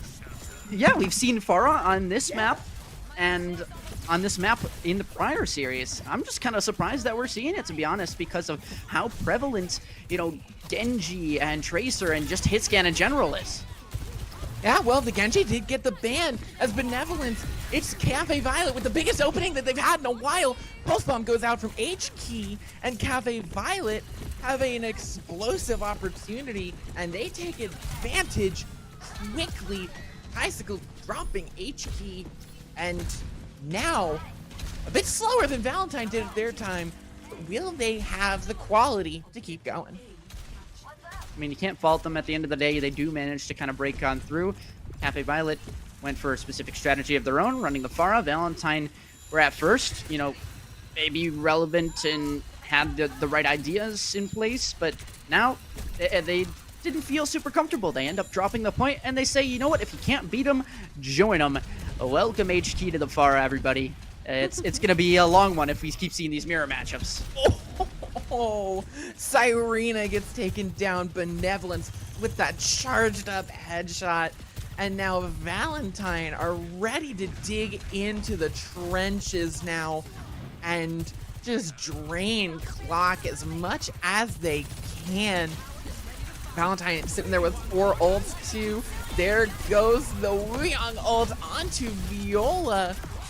Holding the block here, but Ray and Kaisicle have got the opportunity. But the turnaround from Valentine. Kindred popping the annihilation on this Ramatra. Gets the pick onto Ray. Cafe Violet, they almost had the breakthrough, and Viola does still hold on to this ultimate. There is the opportunity, but Valentine, or H-Key, pardon. H-Key has spotted that back line. Denise in the back line throws the ult onto the Ramatra. Kindred backing up, going so aggressive, and will get taken down. Viola sees the opportunity. H-Key going low, and Viola finally lets Cafe Violet free of those shackles. Yeah, you saw Kindred to get that overhealth from Bernice's Rialto ult. Unfortunately, though, it's only 400. It's not like 40 million. It's not a Zenyatta Transcendence. It's just 400 measly HP. And when you don't have your shield up or your Nemesis form past that, you're not going to have any additional armor, and that can get shredded through relatively quickly. Kindred got the ult, figured they had an extra few seconds to kind of stake around, but instead, they actually had to use that ult defensively, and the communication not quite there. Now Ray finding the early pick onto Kindred, but Ray going to get shut down. Now it's the Pharah v Pharah happening in the skies. H-Key has the advantage there. Can H-Key find the pick? Bernice gonna go down. Young trying to keep Kaisicle alive, but H-Key always finds the end. Benevolence gets taken down, and well, here's the opportunity there. Cafe Violet push through. 3 minutes 20. They will not have that same time bank, but they need to have time on the clock. Yeah, I mean, obviously, as much as you would say, as long as we cap it, we'll be fine, but yet you do not want to draw in this scenario. It just feels like you'd give Valentine that extra advantage. Maybe you get away with a draw on your own map pick, and that doesn't exactly feel the best, considering you've had all the advantages that you could hope for in terms of those bans as well. So really being able to capitalize on the opportunity you're given is going to be a strong way into this one. And now we're waiting to see what they exactly do to get themselves into this particular fight. I'm eyeing that Annihilation ultimate hanging around in the front line. I'm eyeing that Annihilation as well. Viola could use that as a great engagement tool, but Kindred will have one of their own. And now, pushing forward, there goes the Annihilation out of Kindred.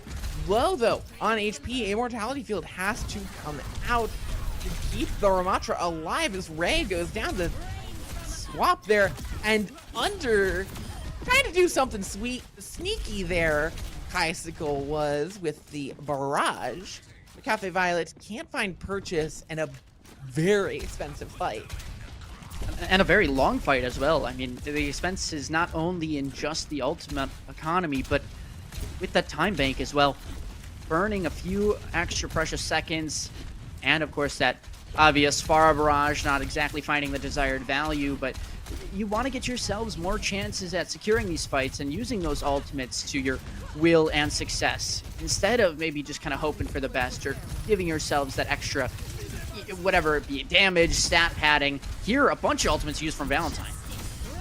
Yeah, and it's going to be to completely burst down Cafe Violet. But that might be your ideal for Cafe Violet, drawing out 2 ults for none of your own. Yeah, absolutely. I mean, it's a classic dry push from Cafe Violet. They don't want to use any ults. They can farm up some of their own. They should have almost 3 if you can get that Sojourn up to 100. But for Cafe Violet, obviously they've had some struggles around this choke. What off angle, what sort of different sequence are they going to make now, along with these ultimates, to make sure that this success works? Obviously, they've been waiting for Kindred to kind of overextend, but when is that call made? Who is making that call? That's what you have to think about as the ult goes in onto the Pharah, going in aggressive, maybe too aggressive, is Kaisikal barely staying alive, trying to drop over top. Benevolence will take down Ray, and that'll stop the Sojourn ult we were talking about. Ooh. But Kaisikal with the double, is that going to be enough to turn around the fortunes of Cafe Violet? But oh, there goes the Baptiste. AJMR is just too deadly, just too good in the end. As Cafe Violet's time runs low, if they want even a chance at a draw, they've got to go now, and they've got to go bad. They've got to go good. That was a big stagger too onto the Ramattra. The one player you actually needed to stay alive in order to have a successful touch doesn't happen. Benevolence on the Widow, by the way. Hello? And gets the pick onto Kaisikal. Cyrena goes down, but you do find one pick, and you do have Viola, who can stagger out this point for quite some time with the ult. The Cake Queen goes down. There goes the heals. Benevolence will fall, but with all the guns pointed at Viola, it will be just a matter of time until that wick burns down. Cyrena will find one last touch before the bell rings, and Valentine stands on top, 2-0 now. And what a play as you get Ray on the Freya for the play of the game. Yeah, you saw this one, nice little 4K, and the shots just coming out clean, especially the ults, and then this 4th one, right? Surely. You get to see the snazzy one. Where is it? Bang! Let's get it going. Yeah, I mean, it was really nice showing from all of the DPS, especially, I'm going to highlight the player that's kind of the obvious one, but H-Key. Somehow, someway, you pull out that Pharah, you don't have, you know, obviously a Mercy Pocket, because that's not necessarily meta, but they were still making it work, flying off on solo missions, using the barrage to solo-handedly win fights. They were even taking down their counterpart mid-air, and that's one of the toughest things to do in this game. Of course, maybe not for them. Maybe it's losing, because they are just unstoppable in these first 2 maps. And now with 1 to go, I'm looking at HK to be that star player to propel them once more to that victory and meeting one of our teams in that winner's final. And H-Key has been that star player. I mean, she's shown just how good she is on the Pharah, just how good she is on these heroes that we don't associate with her.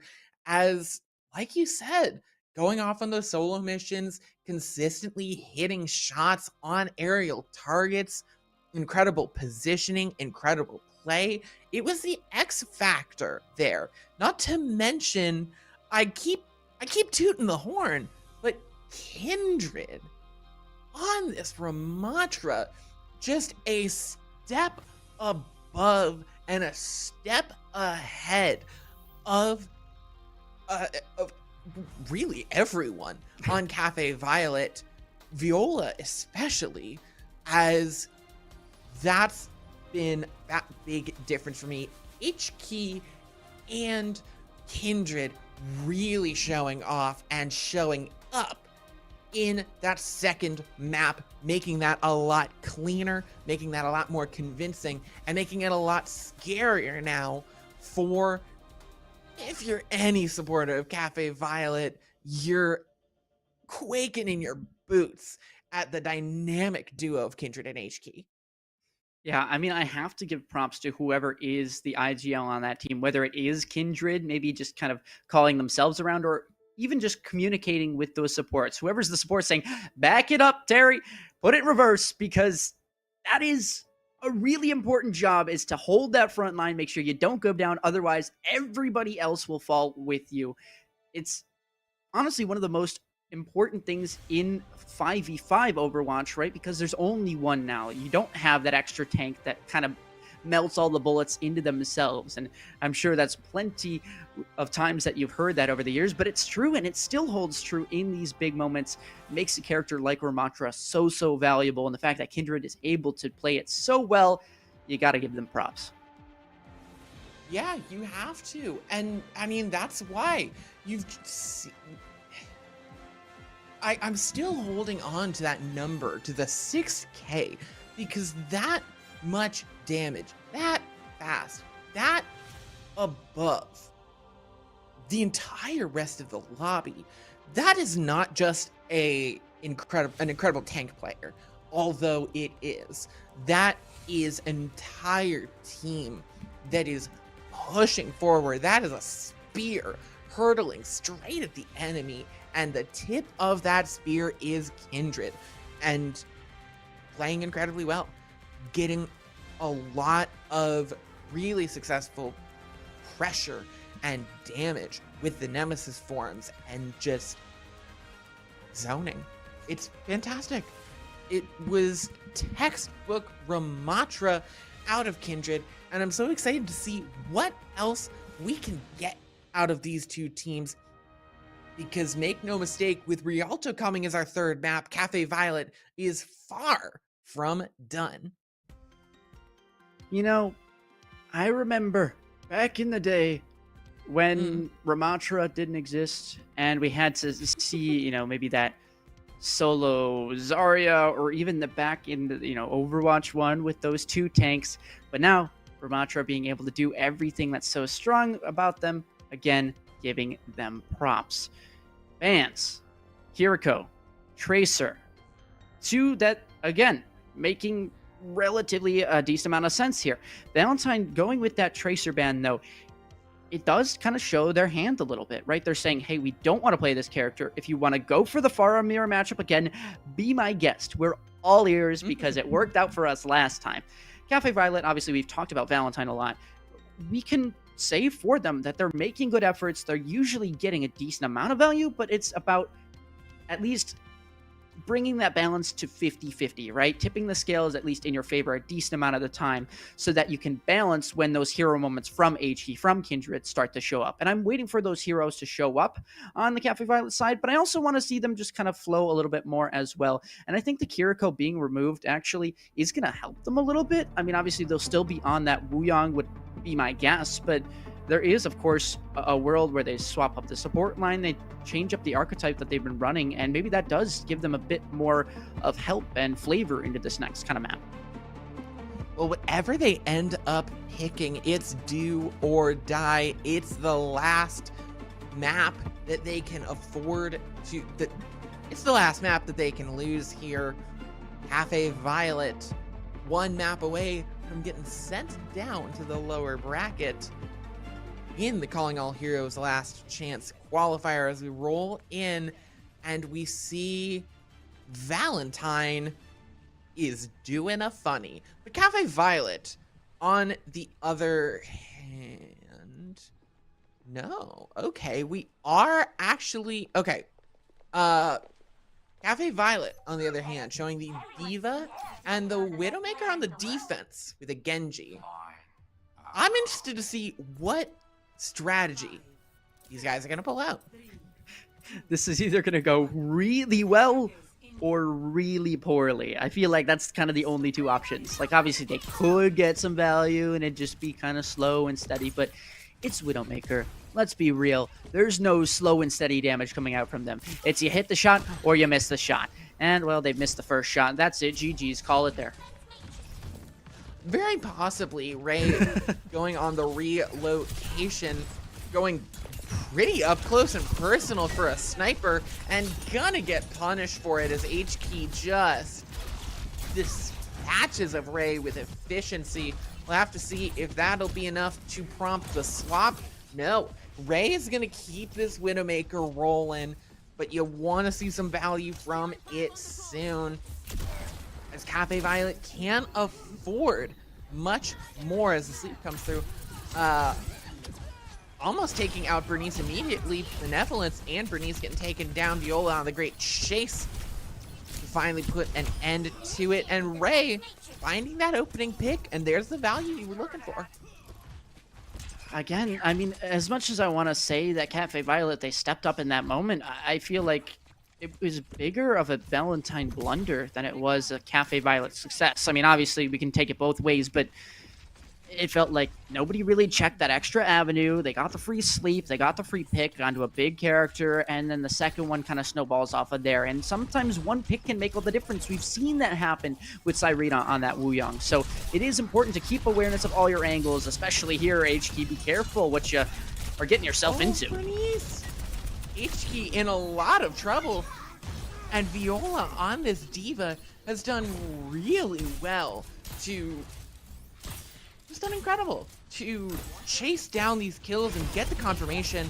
And you see it again and again. Viola taking a 4-piece as Valentine starting to struggle, but I'm sorry, HK. HK just getting a casual 2 as now the tables are very turned and HK's just gonna start pushing this payload forward. Yeah, the beauty of, you know, making a point in terms of Valentine's blunder is I can say that Cafe Violet made a blunder. They let the overextension come through, and now they're going to push off of it with this Nano Blade. Grabbing 2 is HK. Ray's going to win the Widow 1v1, but with a 4K. HK looking for the ace onto the Widowmaker, turns around and has it stolen away. Shame. What is it with Genji clips right on that bridge? You guys know what I'm talking about? I mean, yeah.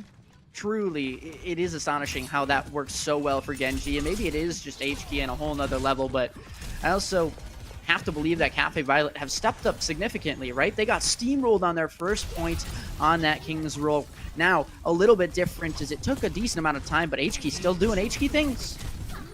HK just being incredible there. Cyrena getting taken out as well. Benevolence, it's just the equivalent of anything you can do, I can do better. Valentine can just do anything better than Violet, it seems. Whatever they pick, it seems their skill positions are just getting taken over. As there goes the ult, Kindred putting up the shield behind her. Nasty. I don't think they missed a single hypersphere. Oh my gosh. This is just... Ray will take out Benevolence, so that's something for the recontest. But with 4 minutes on the board on Rialto? I mean, what do you even say? I'm going to say I'm sorry, Cafe Violet. My apologies. I said you guys got steamrolled the first time and you made up for it in the first point, but then the second point I blinked and it was already over. So I will say my bad. I cursed you on that one. But you still have time to make up for it, right? We can still get things going in your way. Kaisicle's got that Dragon Blade, so you might not have a Nano, but how much value can this find? Immediately hit by the anti-nade, and Kaisicle has to just duck around the corner. HK's Dragon Blade just about to be through as Kaisicle gets taken down by the Venom Mine. HK goes down as Valentine, keeping the payload rolling. Might not even need HK's ult. Ray on a very long flank is going to work out. Cyrena getting taken down. There goes the ult, but it's just not enough as there goes the Nano onto Kindred. As now Kaisicle onto the Venture for the stagger, but there goes the Sigma ult, and 3 minutes almost on the board. That is devastating. It's really funny to see those flank of the centuries come on out, because sometimes they pay off and it's like, oh my gosh, who would do that? It's so crazy, so amazing. And then sometimes when they don't work out, it's like, oh, well, that just looked a little silly. And so obviously, yeah, I mean, obviously you're trying to get something to go your way. So a flank is not going to be the worst of decisions, but we're hoping to maybe get more of a contest, more of that time burned off, because in that moment you have to decide, are we playing to burn out this clock, or are we planning to truly like sneak the fight out from under them, pull out that rug and hope they kind of fall over? It felt like the team was on two different pages there, and that's why you see maybe this one go as high as 3 minutes for this team that is absolutely stomping. It's Valentine. Yeah, maybe. And I'm gonna sound like a broken record here with the players I keep shouting out, and there are this entire team is incredible inside of Valentine, but that stats page we were just looking at, HK and Kindred were on a whole new level on damage, on eliminations. We're just putting out value so incredibly well. And so for Valentine, you have an electric duo, and it just seems like there's no stopping those two. What can Cafe Violet do? Switching now onto the Lucio, and this Diva just looking to overrun Kindred and the members of Valentine as the poke going through over on the high ground. Shield will go down as Viola waiting for the opportunity to push in. Now going on to this high ground, rotating around as Bernice will be the first to fall. The side of Valentine, this is the opening they've been looking for. Cafe Violet want to exploit it. HK, though, in the backline just means that they can't stage it properly. HK are in trouble, and the Cake Queen will be the one to confirm that kill in the end with a big anti-nade. And Cafe Violet might not be as flashy, might not be as fast. They are moving just the same. You said might not be as fast, but Cyrena now on the Genji, it feels like it's working. I mean, they're 1-for-1 in fights, so take that how you will, that being that there's only one fight or that they have a 100% success rate, but it looks really nice. Ray has been maybe one of those players that, by the way, has been popping off. We just haven't been able to... Oh, okay, no, you can't do that when I'm complimenting you. I'm sorry.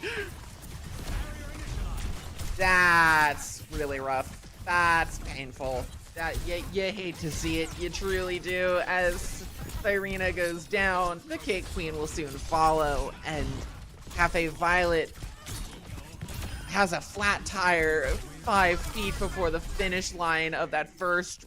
Oh, goodness. Yeah, you know what? I'm cursed. I don't know what to say. I apologize, but I guess I just can't control it. If I try and curse one team, it just doesn't work out that way, so I'm sorry, Cafe Violet, you are on the other side of it. Valentine, they've just been phenomenal right now, and HK pulling up to that Dragon Blade. You have the Gravitic Flux, you have that Nano Boost. Again, I just want to see these ults cycled on through. Don't try and use them all at the same time. Now, Nano Blade is going to be popped here. And it's going to immediately take down Cyrena. 2 picks, looking for even more onto the Diva.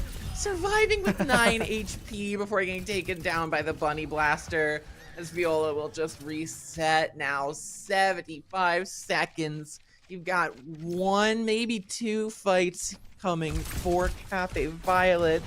But right now, it's devastating for Cafe Violet. I know we're in the final minute, but you start to almost look towards that next round and say, Cafe Violet, you'd have to play a whole nother series of Overwatch right directly after this. So do whatever you can to give yourselves maybe a little break. Even secure yourselves into day 2 right now. Make it happen today. Icicle, though, with the opening pick, is going to give them that breath of fresh air. The Cake Queen getting that pick with the anti-nade as well. Giving an opening, no ults even needed. 2 picks as there goes the Nano Blade off of Kaisicle, taking down Kindred, looking for Bernice. Will find the pick onto Bernice, the Genji of HK next target, but won't find it in the end as HK get healed up and run right into the missiles of Viola. Chasing down the kill, HK. Now, Cafe Violet having a new life. It feels like Viola is really, really comfortable on this diva. Like, you saw how they were moving when they were in sticky situations, and now just following after the Genji and HK. You can tell they're experienced on the character, and that comfortability is there. But I also want to see them, you know, as well, with that success that they're getting on their own individual self, kind of play with the team, and of course, cover them up, just like we were mentioning earlier. But this is a quick pick on Array. Yeah, beat comes out from Cyrena, and you do get the pickup from Viola onto AJMR. Are you gonna find a little more as Cyrena goes down, and Kaisicle as well? It's Benevolence and Kindred finding those picks, with HK following up. Valentine now a deadly spot to get stuck here for Cafe Violet, and with a minute and a half to go, this is again starting to look dire. You know, I almost look at that eject pack perk, right? The one that gives you the overhealth after you're demacked. And you start to wonder, does that sometimes hurt you? Because we've seen now 3 times where that extra overhealth has just made it so much easier to stagger out that baby diva, requiring Cafe Violet to have to jump off the map manually themselves. Just something to kind of think about in even the intricacies of those perks in this game. Overclock from Benevolence lands the hit onto Cyrena and Kaisicle. The ults are flying from Valentine with 1 fight remaining. Cafe Violet and the stagger on the Cake Queen. It's Benevolence is just so incredible. What is it, Murphy's Law? If it can go wrong, it will go wrong? Is that the right one? That's what it seems for Cafe Violet. Man, I mean, even the boop onto the diva that was trying to reset, because the Sigma got 1 Hypersphere off, they actually got all that ult charge back. They have a Graphitic Flux. I mean, HK's in their spawn, for Christ's sake. Oh, and with the Nano there, it takes out Cyrena. It'll be a trade, but HK, the damage is done. The Nano onto Viola as well. And I mean, just, there goes the Flux from Kindred. Just to rub salt in the wound at this point. Cake Queen going low, in trouble. As Kindred over on the side, Viola waiting to get the touch to trigger the overtime. You do have the DPS ults, and now an opportunity for Cafe Violet. They weathered the storm pretty well of Valentine. Now Kindred hit by the anti-need. The Cake Queen been a bit of a sleeper MVP of this team. Cafe Violet so far, as Ray and Kaisicle. HK though in the backline. HK takes out both supports, but just won't be there in time. Now at a 1v2, it's Benevolence trying to turn this around. It just won't be enough. The Cake Queen now onto the Juno. Honestly, Valentine there, I think, getting a bit too overzealous. They use those ultimates before they're actually required to, and instead of giving that space, they give the entire choke point, bridge, checkpoint, everything. So things to kind of look at and say, okay, they got a bit too confident. Those are things you're going to have to look back in the VOD and realize that opponents are going to use that against you. That they are, as the blade goes out. Bernice goes down. Kaisicle and HK both pulling out the blade, but it's Kaisicle's to land 2 picks. And the overtime wick still continues to burn. Cafe Violet are refusing to die. They are gonna keep on keeping on. A minute and a half added to the time bank. They've got hope. How long can it last? I'll give you an answer to that. About 1 minute 16 and counting. That's Plus how long overtime. their hope's gonna last. I mean, yeah, there's overtime, but again, you get yourselves maybe 1 fight here, you start feeling a little bit better, because Valentine should be most likely in position for 2 fights. Ray almost goes down early, by the way. Be careful, because we've seen those first picks become very potent. HK, though, on the wrong side of it now means that Valentine have a lot to make up for. Overclock from Benevolence needs to find a pick, needs to find something big, but just can't. A good disengage, but Valentine will not have the same luck. And there goes AJMR on the support. Needs to find some staggers, maybe, to really get yourself feeling good. The ults are there, though. Got a chance. This one, Gravitic Flex, not going to catch on anybody, Completely but still whiffs. the rock in the face.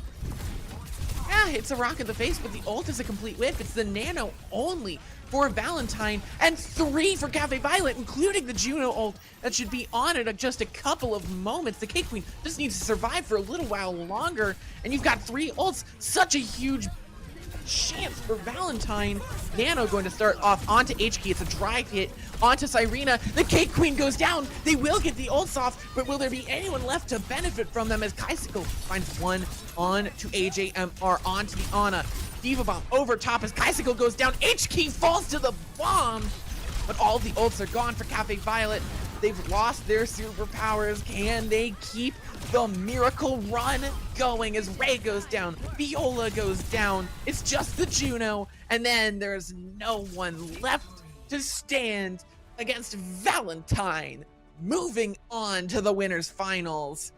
And there you have it. Cafe Violet is going to be going down to the lower bracket, and we will see them face off against Lazuli X Quick to see who's going home tonight.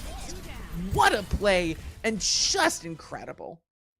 Yeah, that second shot, I got to give credit to Valentine. I mean, we've been talking them up all game, and guess what? Nothing is changing here. They truly did put on a show for us, and because of that, they are rewarded with a night, the rest of the night off, as they will not have to play any additional matches. We'll see them again next weekend. The winner of that, of course, having to play one more match on top of that to make it to the championship, but they've earned a bye for themselves right now.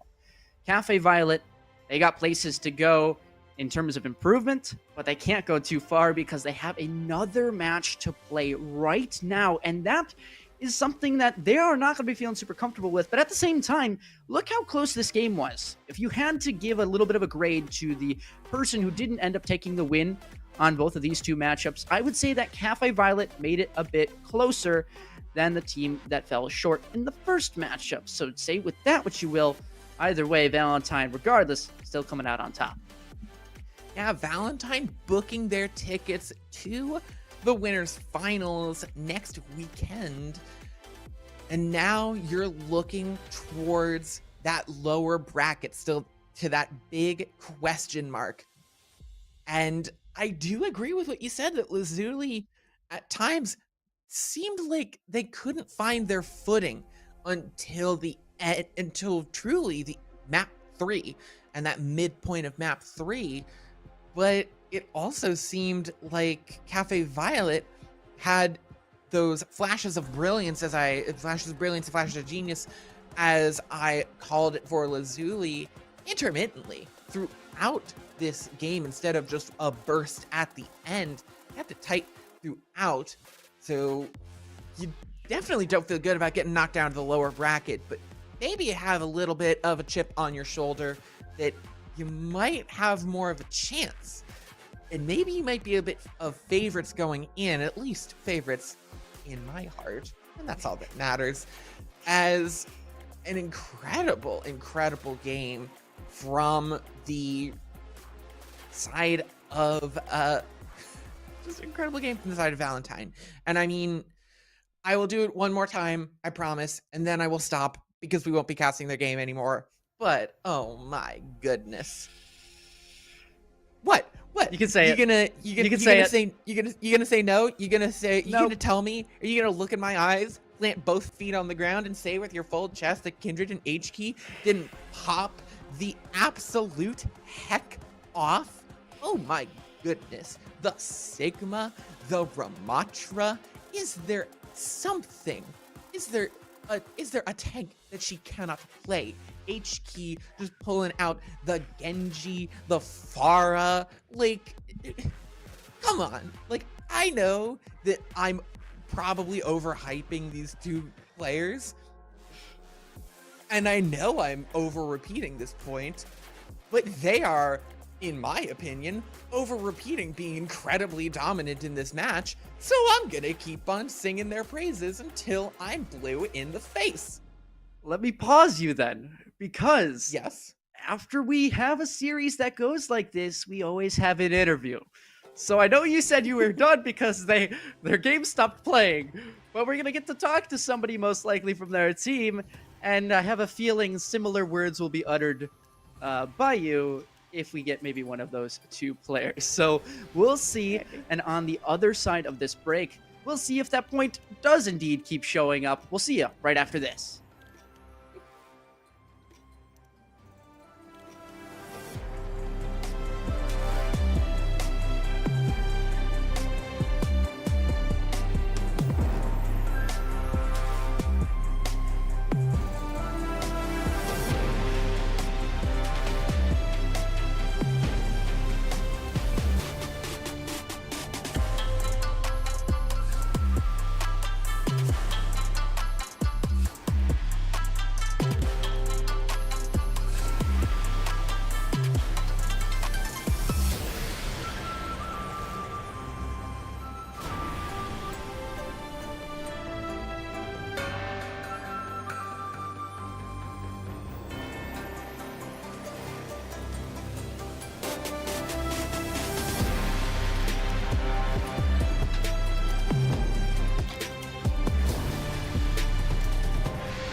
And we are back with a interview after the 3-0 victory of Valentine. We've got their head coach on the line. We've got Zoe. And Zoe, thank you for joining us and congratulations on the win. Hello, thank you very much. So let's start it off. I mean, we always say it, but we're going to ask you one more time. How do you feel? How does it really what does it mean to you guys to be having the night off after this game to kind of take things over to next weekend and get yourself one step closer to qualifying for the Calling All Heroes Championships? I think it'll be nice. Our team was just formed literally last second, right before the LCQ registration ended. So we don't really have any scrim time, and our next upcoming match, Vindarive, we're very familiar with their players, and we know they're going to be a tough nut to crack, so we're really hoping to get some scrim time in there and try to be prepared for their match. I think it'll be really, really fun and nice to watch. Yeah, what do you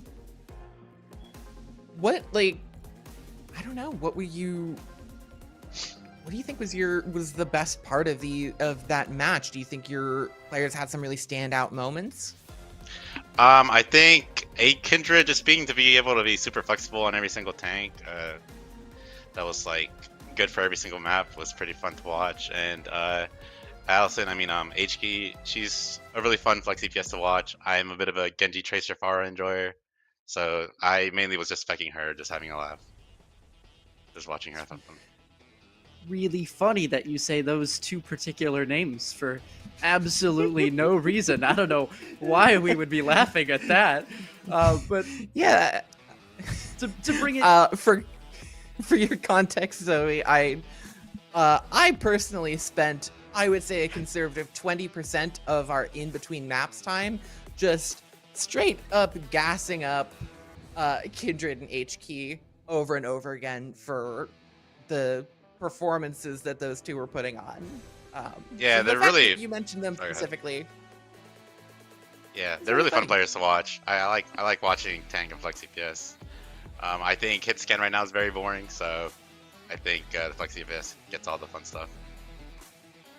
I do have to ask you. I mean, you mentioned this team was brought in kind of recently, no scrim experience, but we kind of looked at the roster itself and we noticed how many different teams from the summer season this is kind of a combination of. So can you give us a little bit of an insight into how each of these players came into your specific team and how you gathered them all together and said, this is my super team, I'm sending them to get the W? So every single player in our roster is kind of like a stable player. We all are like historical players in Calling Our Heroes. We've been playing for like a really long time. And it kind of just made sense to just, Kindred and Wicca specifically, they kind of took a bit of a break. They wanted to come back for LCQ and Champions, and it kind of just made sense to get all of these players that have played previously before. If you go back even further in like history, all these players have played multiple times already, so it kind of just made sense to just come back as a friend group and play again. Sounds great. I mean, yeah, I'd take that opportunity if I was given that as well, especially a chance to take it to the Overwatch Calling All Heroes Championship. Sounds good to me. Yeah, and you guys seem to be doing pretty well at that so far. So before we leave you to your devices and congratulate you on the win, is there anyone that you'd like to give a shout out to and thank while you're on the stream while we've got you? Anyone that helped your win today or just was really supportive or nice? I'd like to shout out my roster, Valentine. Valentine, for context, I was a player for Valentine. They've kind of paved the way for me when it came to the Calling Out Heroes and esports scene. But I really want to say this. I did not know I was going to be a head coach. I was just pulled in here last minute. Hey, you take what you can get, right? I mean, are you happy? Are you enjoying yourself? That's the question. It's fun. I mean, I'm hanging out with my friends, and it's nice to have. Well, with that being said, we're gonna bid you adieu. Thank you so much for coming. Enjoy the rest of your night, and have it off as well. All right, thank you very much. Have a good night. And that was Zoe of the victorious Valentine team rolling on out to face off in that winners finals against Vindarive, and certainly having their work cut out for them. That team of returners, those historical players, really starting to warm up the engines. We'll see next weekend if they can keep those engines going hot. And now we're going to be dropping down into the lower bracket to see which of these teams are going home, which of our less victorious teams are going to get that unfortunate send-off today, and which will continue their run into next weekend. We've got Lazuli X Quick and Cafe Violet coming up after the break, so don't go anywhere, because we'll be right back with a final match.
I hope you're ready for our final match of the night. We've got in our lower bracket with elimination on the line, we've got Cafe Violet, we've got Lazuli X Quick, both fighting for their ticket to next week to keep a chance alive for themselves. And they've only got 3 maps to do it. That they have to win. 3 maps they have to win. It's still a first to 3 and a best of 5. But for one of these teams, it will be the last game in their last chance qualifier. Lazuli X Quick and Cafe Violet. One goes home, one moves on. Indeed, Cafe Violet, the team that we saw just play, so let's give them a break. Let's go back to Lazuli X Quick. For those of you maybe just joining us and didn't see their series earlier today, they did as well get 3-0'd by Vinderive. Dung E, Seo 1, Lara, Blight K, and Axis make up this team. And yes, we did see something very, very similar to this comp in the graphics, so expect a Tracer, a Soldier, and even the Diva, if you will, because these players are here to play, and they do not want to go home. Of course, this is just one half of the matchup. We've got the other one that you may have just seen if you've been sticking around. It's Cafe Violet. Yeah, and you've got Ray Kaisicle on the DPS with Viola on the tank with Cyrena and the Cake Queen on the support. And I think, honestly, the players that I want to highlight are the ones that we often don't highlight, the ones that we often don't look at, because a lot of times when you talk about the support players, you go, where were the supports? They weren't healing at all. But Cafe Violet supports were often a very big high point in their match against Valentine. Cyrena, although at times was the linchpin that sometimes brought down the house when she got eliminated, was also incredibly good at picking up kill confirms. And same with the Cake Queen on that Ana. You saw a lot of really clutch sleeps, some nades, and I even said at one point a sleeper pick for MVP on this team, as the supports really came to life, to say nothing of the DPS and tanks. The supports really rounded out the squad. Oh, look at that. I get to say it again, the funny hashtag. Gotta love Lijiang. Control up first. Going back to that first series we saw, so familiar territory for Lazuli. They have experience on this map, but now, how do you change things up? Because you ended up falling on the map before. They have that experience today, and now against a similar caliber team. Now, what are you gonna do?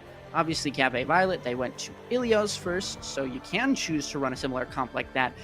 But it seems very different in this case, considering the Wu Yang completely gone in this. And the Symmetra as well. We saw a lot of good Symmetra play in our first game of the night. And the ban of the Symmetra means that you're going to see you have to see something different. You're not going to see those early TPs. You're not going to see those high charge Symmetras melting through teams. And to be fair, on the side of Lazuli X Quick, we talked a lot about Vinderive's Symmetra in that first map. But, well, Lazuli X Quick's Symmetra wasn't exactly sleeping on the job. As we roll into Lijiang Tower, we'll have to see what these players are going to show us. Probably going to see the Lucio. What are they going to do without their Sim? I'm just thinking back to the first time we saw this Lazuli X Quick side play and fall on this map. Their struggles were that they were going through a choke and then they would get cut off by the point no matter which avenue they took. So it wasn't about how they started engaging those fights, it was about how they used the middle game and that end game in terms of the process. within those fights. Cafe Violet, I mean, they were a well-oiled machine. It felt like they might have just met their match in that one. So if you had to give based off of, you know, a pure vibe prediction and results off of earlier today, you could go Cafe Violet. But if you're going off maybe determination, Lazuli X Quick, I think you mentioned moving regions to get on over here. And now here to fight as they want to adapt here on Lijiang Tower. Both of these teams going the Diva, although we've got a difference in the DPS. You've got the Freya versus the Sojourn, Ray versus CO1. What are we going to see out of these two differences? As it already looks as though Ray getting a bit of the advantage here. Mara in some trouble, but gets healed up for a moment as Cafe Violet takes advantageous position and finds first pick onto Dungy. Bicycle and the rest of Cafe Violet are looking to press the advantage into White Room, but Bicycle going to go down. Both Traces now gone off the field. Ray in some trouble as now Blight K charging up close to this ult as, oh, Axis taking the first pick in the Lucio v Lucio. There goes the Diva as Cafe Violet will secure, well, I say secure, but there goes the turnaround. Heat coming out from Axis won't save Dungy, but these Tracers going back and forth, up and down, it seems, as now the opening to the fight will finally be found. Viola taken out too, and finally in the end we see the stabilization, but 50% in that one fight. That's absurd, by the way, the fact that one ultimate from the K-Queen popped and farmed up relatively quickly, by the way, somehow propels them not only to just get additional percentage on the points, but actually retain it as well. They end up winning out the fight and prolongating. This is a lot of an advantage they've gained, and now the K-Queen making up for it on the offensive side here. CO1 taken down as the Kitsune Rush laid out before them, and I mean, what can you do there for Lazuli as Dongy goes down and Cafe Violet might just have a 100-0 round one victory as Lara and Blake K are going to jump off the map. But is there anything that they can do? Bicycle is going to get taken down. Cafe Violet, they might have just gotten a bit too cocky, but there's so many ults on the side of Cafe Violet. Is there anything there for Lazuli X Quick? They've got the Diva Bomb. Can they find anything else in this overtime? 3 ults and 4 counting K-Queen coming up soon. CO1 gets taken down, and Cafe Violet will quickly grab back hold of the reins as the stick goes on to Axis, and the last stall on this Diva will end. Overtime will burn as Lara falls. Round 1 to Cafe Violet. Well, it was 100-0 the last time we saw this particular point being played, and it's the same thing. Especially for Lazuli, they find themselves on the same side of that 100-0, and that's where you start to worry, right? You had the experience on this map, you had a chance to go back and think about what went wrong, and you might have made those adaptations, but visually, at least what we see, and results-wise, it doesn't pay off. It's unfortunate that that is the case, right? But Cafe Violet, I mean, they have just as much to prove as you do, and they want to make those adaptations on the fly just as well. Their composition really does help them out a lot, and I got to give you props. You were correct on the prediction for Cake Queen being one of those unsung heroes that ultimate last round, and then the pick in the next fight really did propel them to not only keeping that 50%, getting them up to 80, and eventually that round win. Yeah, and now the Cake Queen and the rest of Cafe Violet looking for the first map win they've seen in this tournament thus far. A lot of pressure coming in from Dungy on the Tracer in the backline, and it's going to be Viola, first to fall. Oh my goodness. As the recall forced out by the boot, it's just not going to be enough though, as Cafe Violet keeps this narrative going, as even though the point will go to Lazuli X Quick, Bicycle now on to the Reaper, which we'll see if that ends up working out, is almost very up in picks, and will take the point right back. Thank you very much. How? I swear that Lazuli was just on top of that fight. I don't know where the players went down, but something just didn't go their way. I mean, Kaisuke on this Reaper, interesting choice to say the least, but at the same time, if it's gonna pay off and it's gonna work, then go for it. I want to see them orient this fight around the Reaper potentially, but the Cake Queen again making their mark on history. Oh, the unsung heroes starting to hear their song a-playing. Starting to hear her song a-playing, as having the ult earlier, Cafe Violet has a little bit of an advantage over Lazuli, holding on to this point, as Light Cake going to have to push through and use that Kitsune first, pushing in by Viola, trying to find anything but a great disengage on the side of Cafe Violet, able to hold on now 50%. Ray on the high ground, sitting unbothered with the Kiriko, as Axis will try to displace but get taken down by Viola. Viola coming up onto the ultimate as well, but won't get to use it in the end. There goes the ult from Lara, though, almost getting the pick onto the Cake Queen, but a good swift step will mean Doom, and Doom here's Ray 2 on the pick, and that'll seal the deal. Another takeaway. It does get Lazuli some percentage, but it's the Cake Queen again on the Kiriko. Those kunai deadly, as she comes away with 3 of them. You know, that's one dang good Torb turret that I'm seeing out there.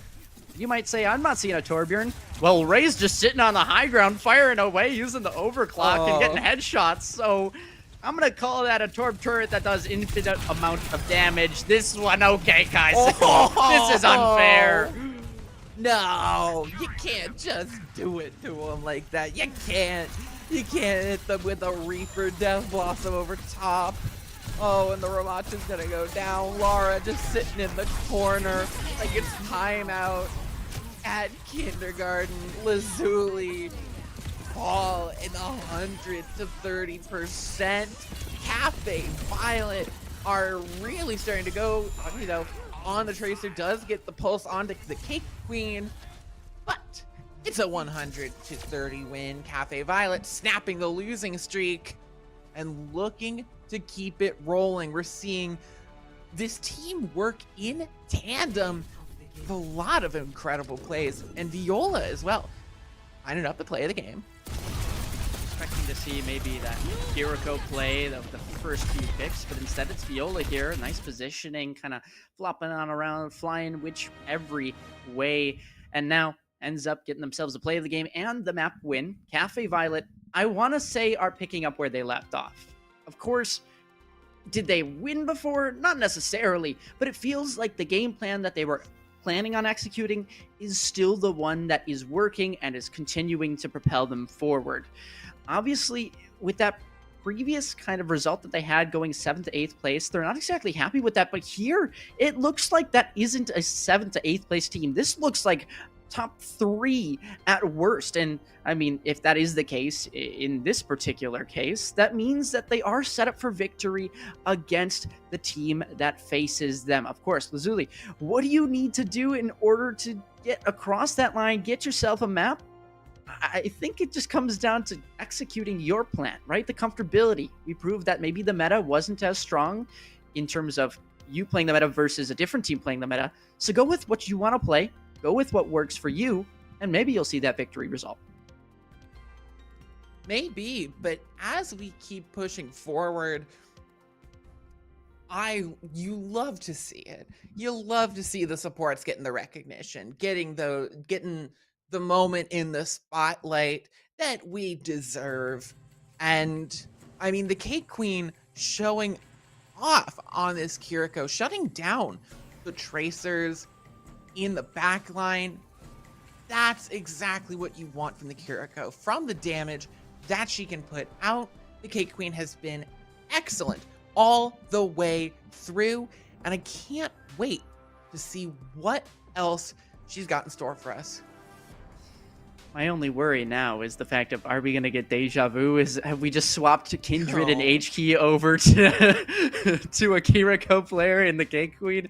I mean, it's certainly possible, but at the same time, I can harp on you, I can make fun of you, but it's true. Like, the K-Queen really did step up, and the reason that we are highlighting these players is because that's what gets them across the line.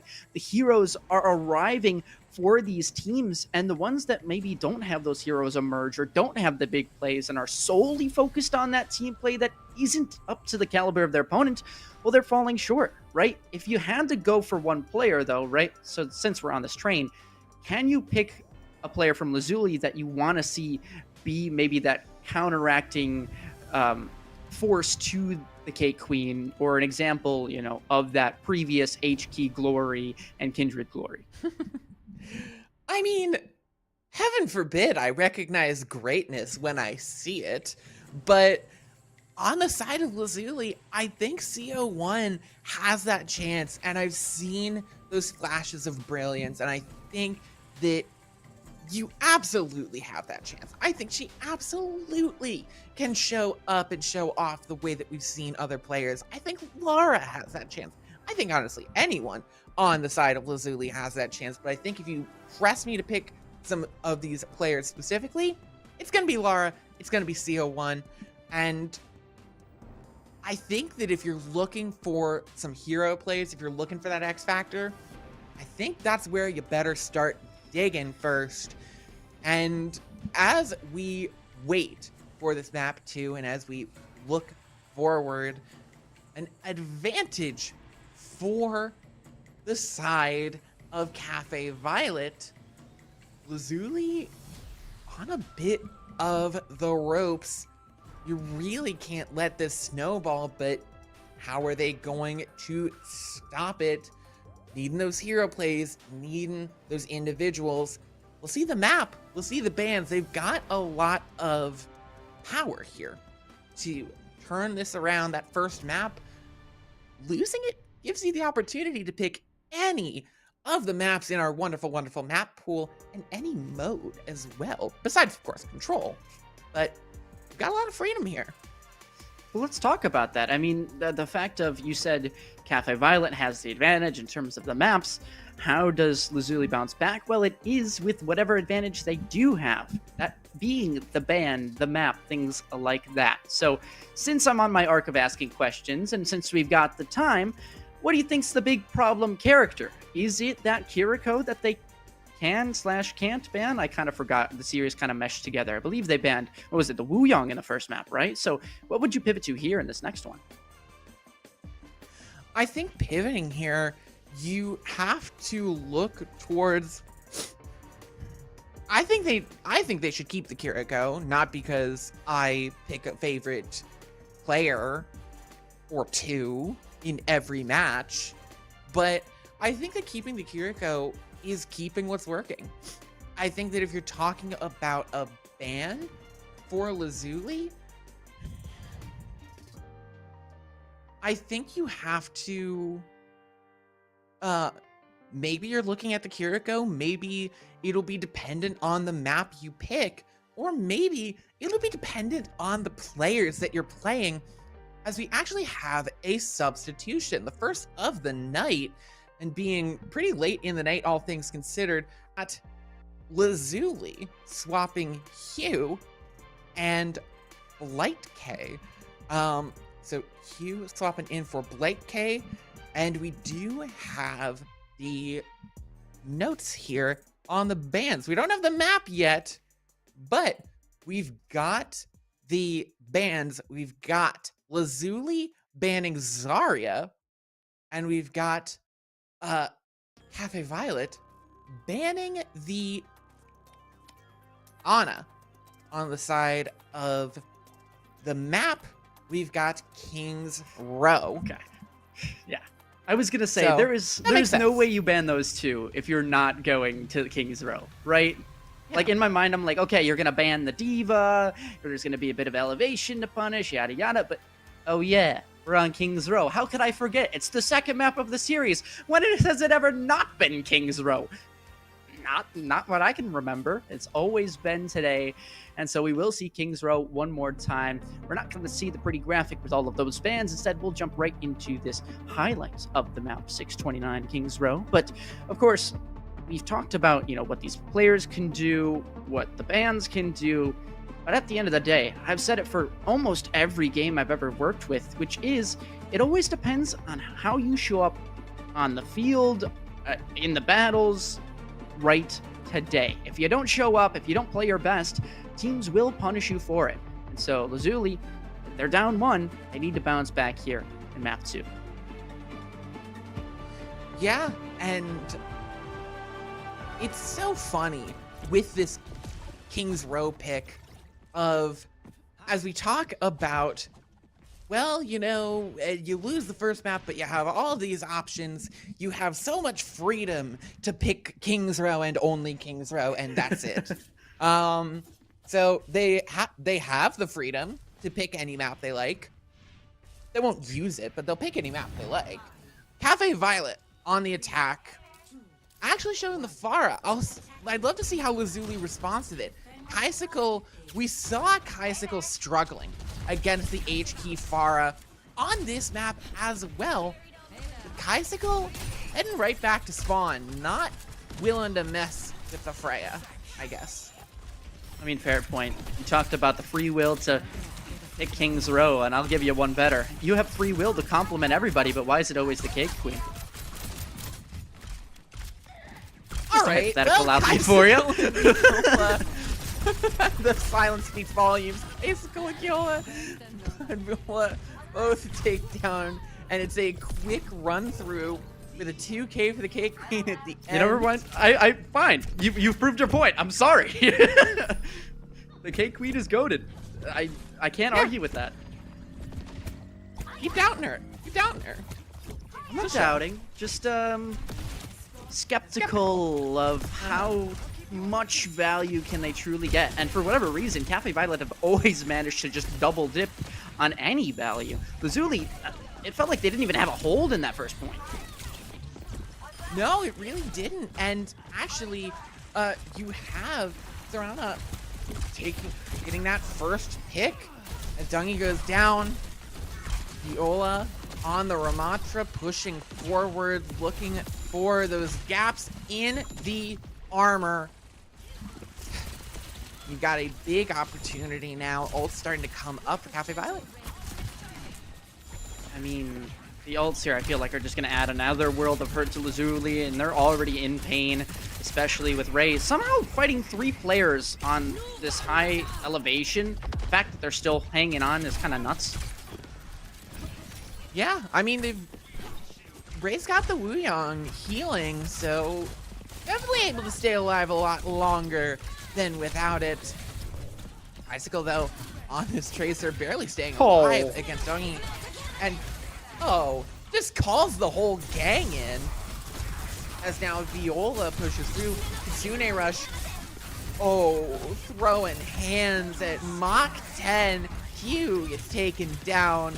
And it's Cyrena taking that pick. Viola going to land another. And I'll do you one better. Viola taking 2. As the payload keeps on trucking. Gonna have almost 5. Gonna have more than 5 minutes if this continues like this. I know the series is over, but what's the time bank gonna compare to the previous one that we just saw with Cafe Violet? Are they making up for their blunders? They very well might be. 5 minutes 10 is pretty similar to the time bank that we saw last King's Row, the 5:30, as Dongi as well gonna push through. Cafe Violet now on a roll. CO1 in trouble, having to duck away from Ray. And Lazuli on the ropes. Can they dodge the punches? Can they hit the rope-a-dope and stay alive here? Or will they continue to stumble backwards until there's nowhere left to stumble to? Pulse Bomb online for Kaisicle, and Lara gonna push through, finally starting to recover and go on the offensive is Lazuli, getting that first pick onto Cyrena.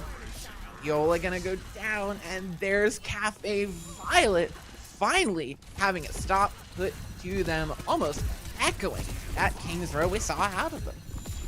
Yeah, kind of funny. I mean, Cafe Violet, of course, still never gonna give up, it feels like. It just is a moment where they have maybe a lapse in the judgment, somebody kind of caught off in the positioning, or just forcing out Lazuli's ults. Because at the end of the day, you're going to need to do that regardless. It's just about if you go down to it or if you want to play that tempo game. Ray going down, though, is a big source of damage, meaning that's going to maybe determine the tempo of this fight on if they want to just dry push or wet push with these ults. And honestly, I wouldn't be surprised if they kind of just wait it out. Yeah, they're going to wait it out, our Cafe Violet. 3 minutes, 30 seconds left, and Lazuli are climbing those support ults up, including the defensive beat, the only big defensive ult on the board, as almost all 4 support ults go at once. Cafe Violet picking up for the team kill, going to be bringing out almost as Lara goes down, and the team kill rings out. Yeah, Lara's the big stagger, though. You have to wonder if that tank is the final one to come through. Is there going to be a substantial touch? I mean, there is at least access with the beat here, but slowed on out? Wait, they're stuck in their own spawn. Well, there is just a touch from Lara, but the ults there, beat needs to come through, but they're waiting, and maybe waiting too long as the pulse bomb takes out Lara. CO1 gets taken down in the 1v1 by Ray, and it's a win on the Tracer, but that's the only pick they've got. It's just not going to be enough, as the Cake Queen taken 2 in the end. It just seems like any time these supports out of Cafe Violet. I mean, earlier, the first series, Cafe Violet was closed, shut, no business, not allowed. Now the doors reopened, renovations in sight. And honestly, it's not too different inside, but the content of what they're giving us is fascinating. We couldn't quite see maybe the value. They were overshadowed by a bigger competitor next door. But now that they're closed down, sent away, moving on to bigger, better places, it's now Cafe Violet's time to shine. And they are proving that they have what it takes. Viola, 7k damage. Almost combined, like, wow. Both the DPS on the other side don't even have enough to add up to Viola, which is absurd. Yeah, 7k is a lot, and Viola on this Ramattra has been incredible, and the Ramattra lends itself to that high damage. We saw the Ramattras that we saw on King's Row also have those high damages, and we saw a lean towards one side. Viola similarly showing off high damage, outputting a lot, especially with that with the perk of Ramatra of firing that spread. Can do a lot of damage in a short period of time. As they roll out Cafe Violet, well, they're on top of the world at the moment. Let's see if Lazuli can knock them off.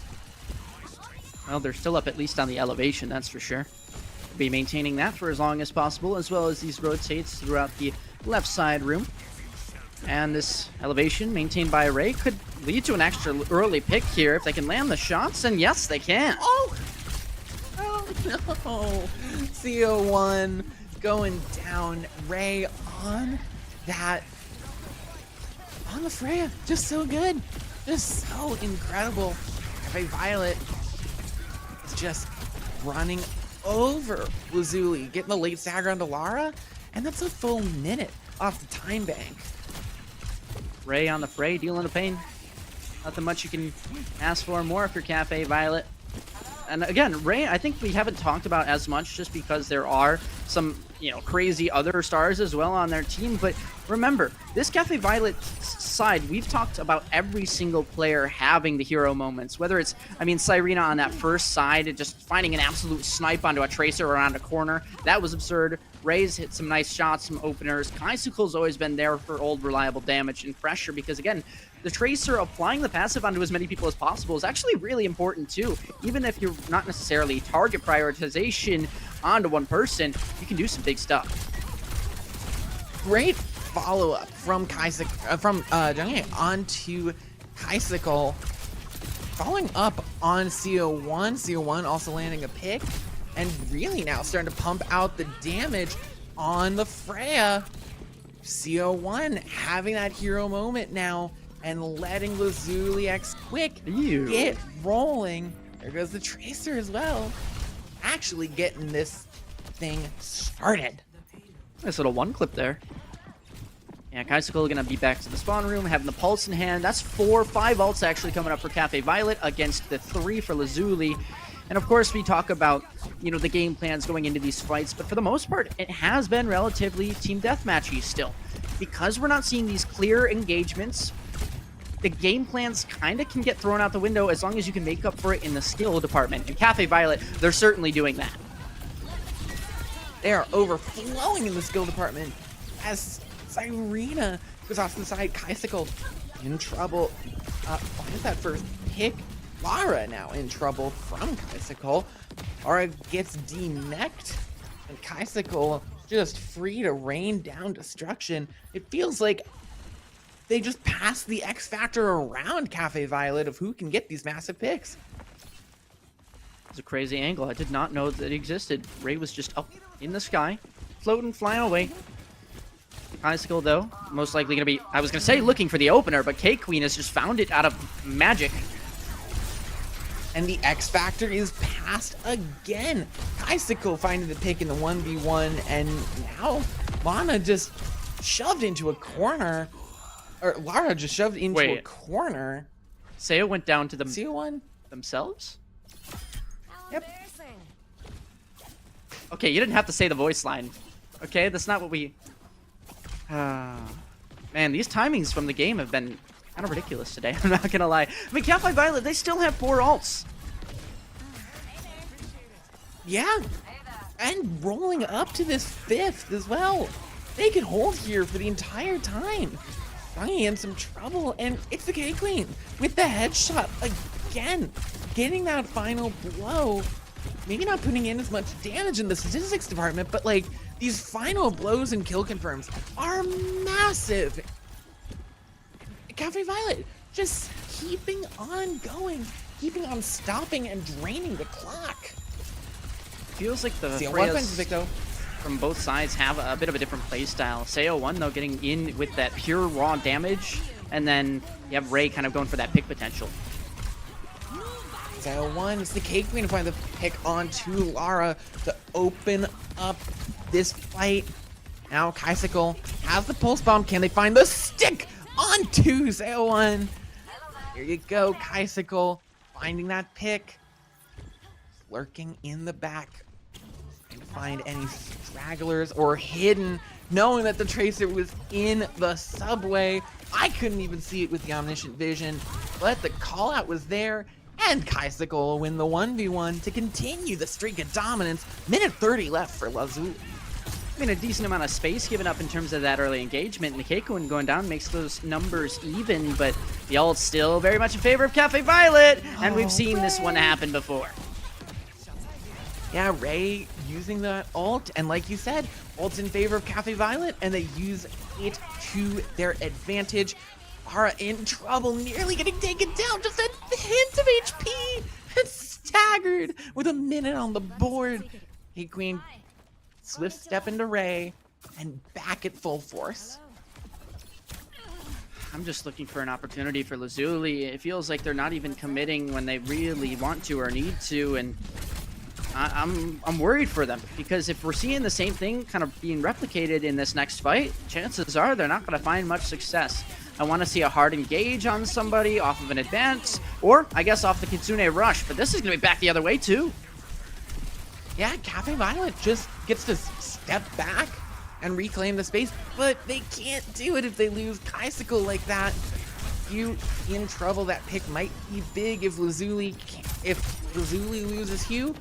Hugh gets out of dodge perfectly. Now in a bit of trouble is Cafe Violet, as overtime will start to burn.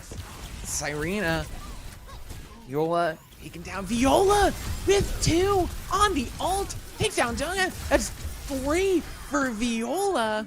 And that'll be enough to seal map 2. Cafe Violet continues the incredible streak and just the dominance of each of the 5 players. Incredible. I wonder what this is. Oh, okay. Oh. I'm wrong, apparently. Viola with the fists raging in the final moments of their own attack side. Oh, yes, this was when... Okay, this was actually a really, really good play. You saw Viola as well as the rest of the team actually flip the map. They said, we understand you're pushing our backline. So what are we going to do? We're going to push yours. And then our Kiriko, the one player remaining in our backline, is just going to TP on over to us.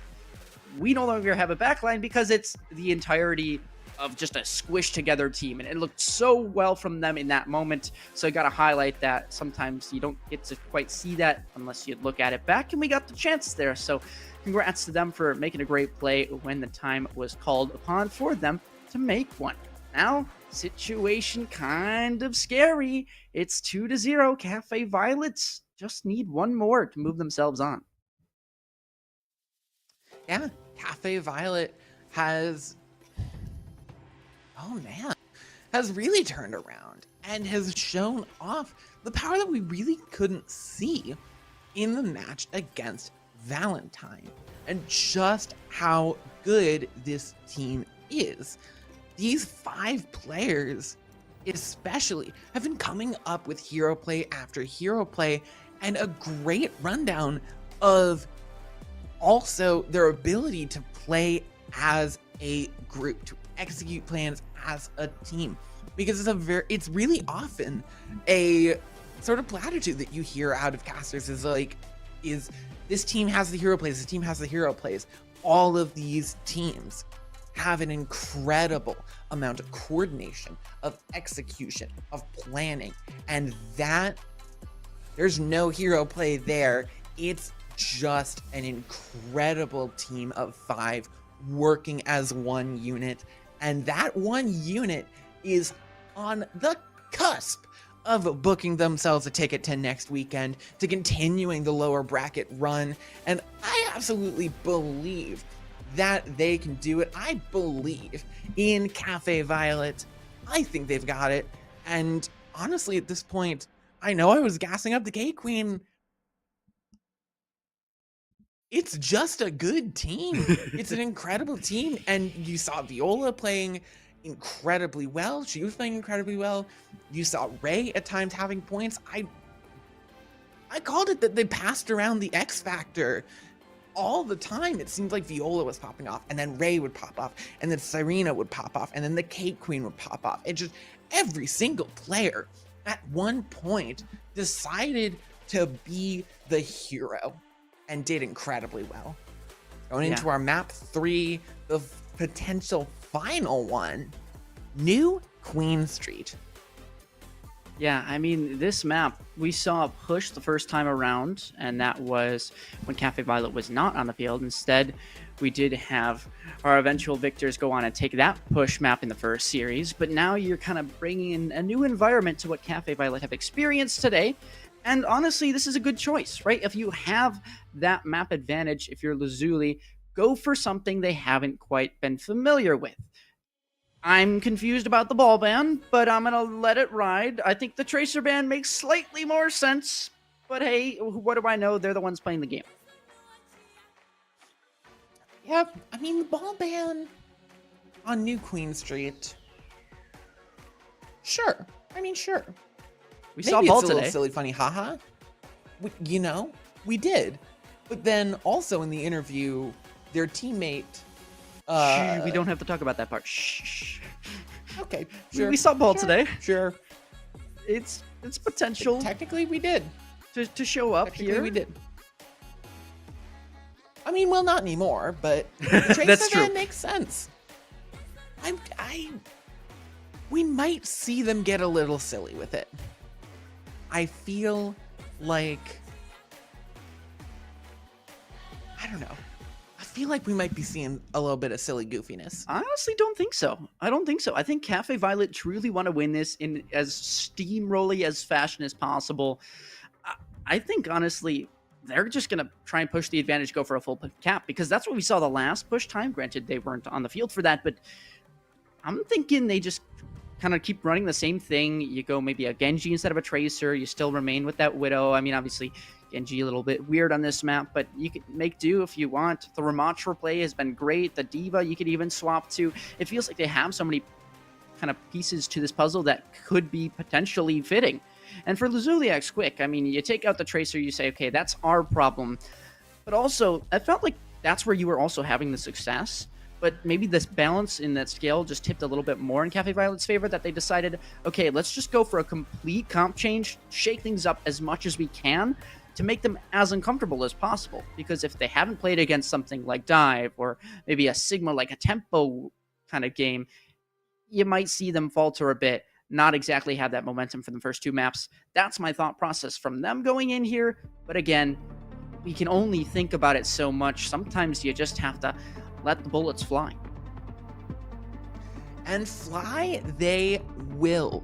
New Queen Street, our potential final map of the night here. Unless we can see something new, something strange come out from Lazuli. And I believe in Lara. You asked me last time what player I think is going to be the one, the hero that's going to come forth from the portal like the end of a movie and just reveal themselves. I believe in Lara to do that. And obviously, it's more than just the one, but I think Lara will be leading the way, not just as the tank, but as a player and as an individual. I believe that we can see a turnaround for the tank matchup. I'm actually just looking at the fact of we had a substitution in map number 2, right? And I believe we have Blight K back. So I think I might have missed that swap. But yep, I think we have all players back to where we had started from.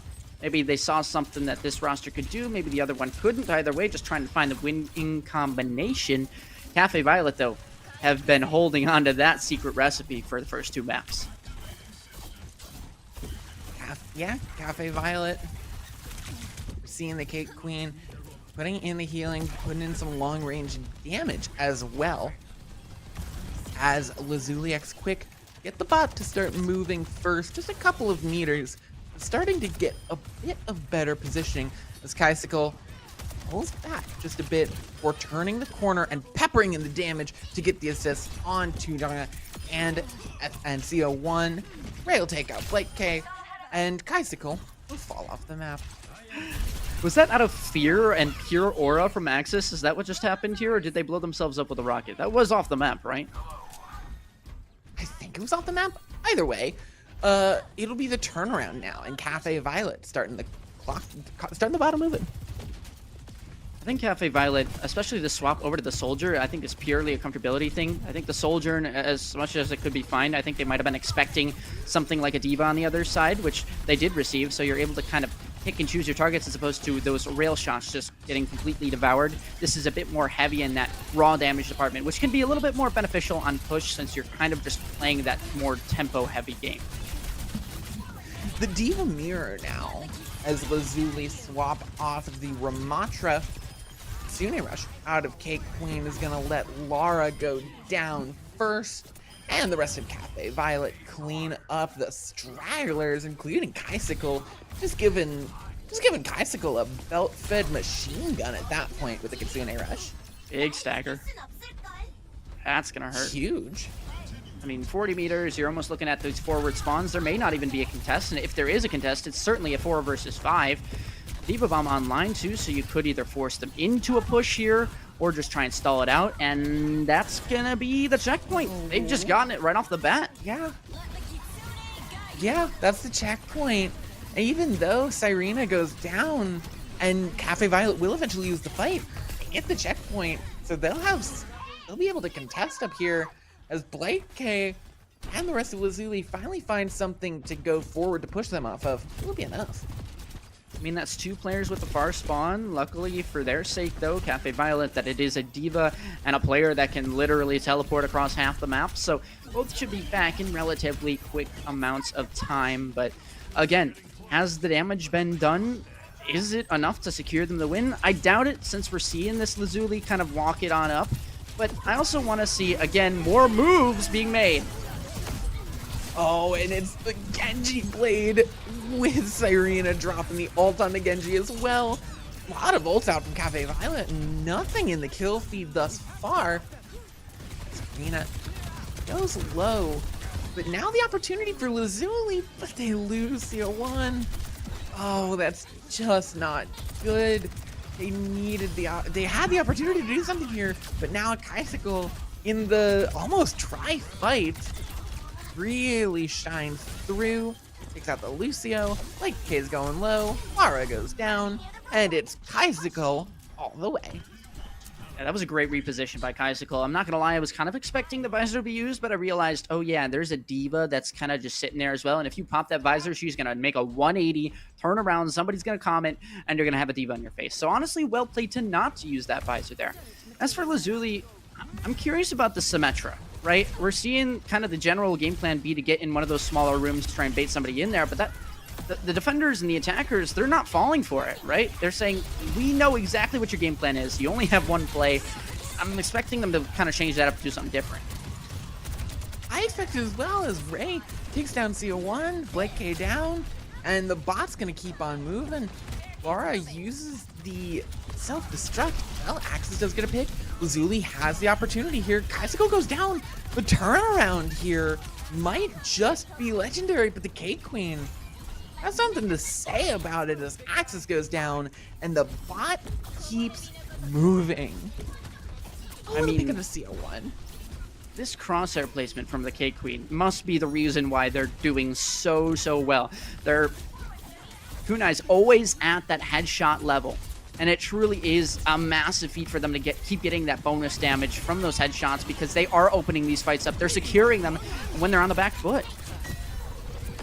Yeah, and that's what a good support can do. Blake K and CO1 go down, and as the time ticks down, Cafe Violet turning that final corner toward the end. Hit Queen going to get a stagger onto Lara, and team kill ring out.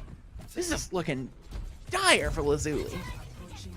We talk about 4 minutes to make a difference, but here you may only have just one fight, as this could be potentially a full cap in both of the pushes that we've seen today. But here's the railgun, going to be used with the overclock.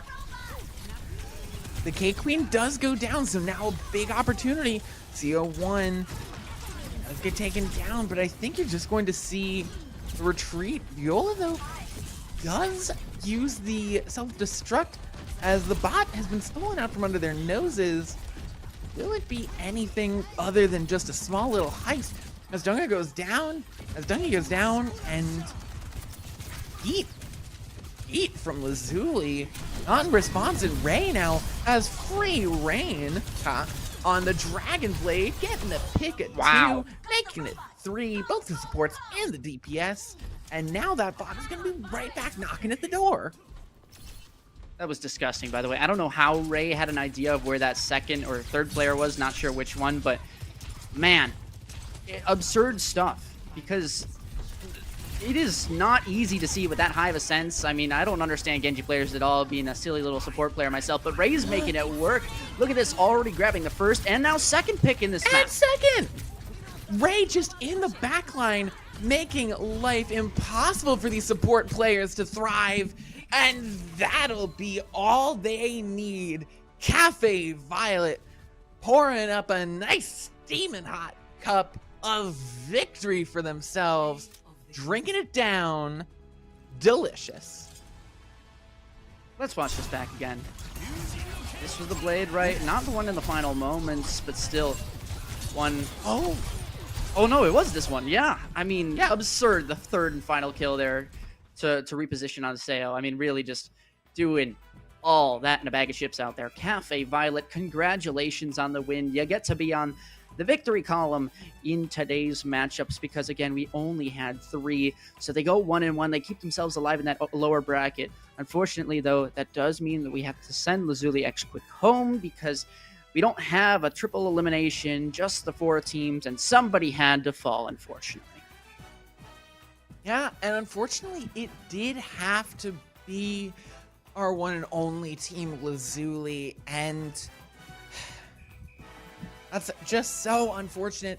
Team Lazuli did incredibly well and had those good moments, and personally, I will always remember fondly that map 3 of our first game.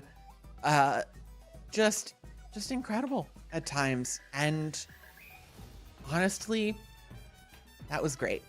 Cafe Violet, though, moving on, still in the lower bracket. So one loss, one false step could lead to the elimination.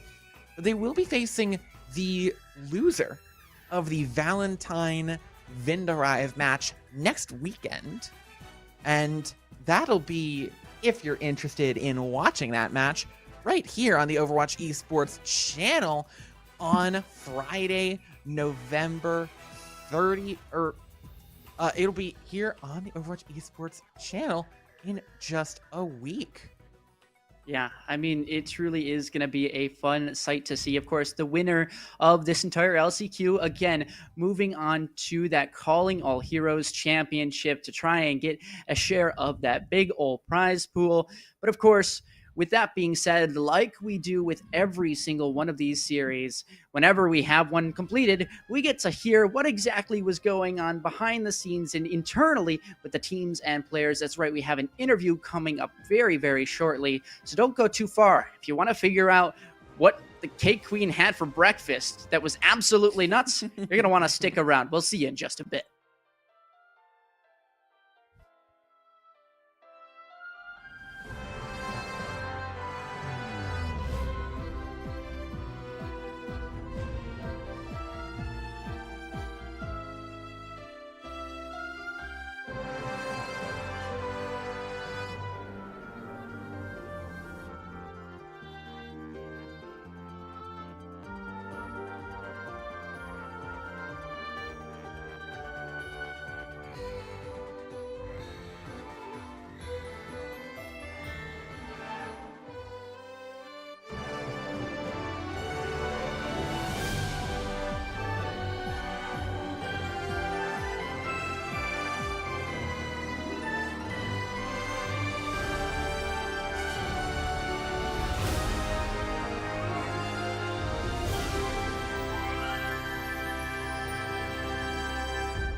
Hello and welcome back. We've got an interview with our victorious Cafe Violet team.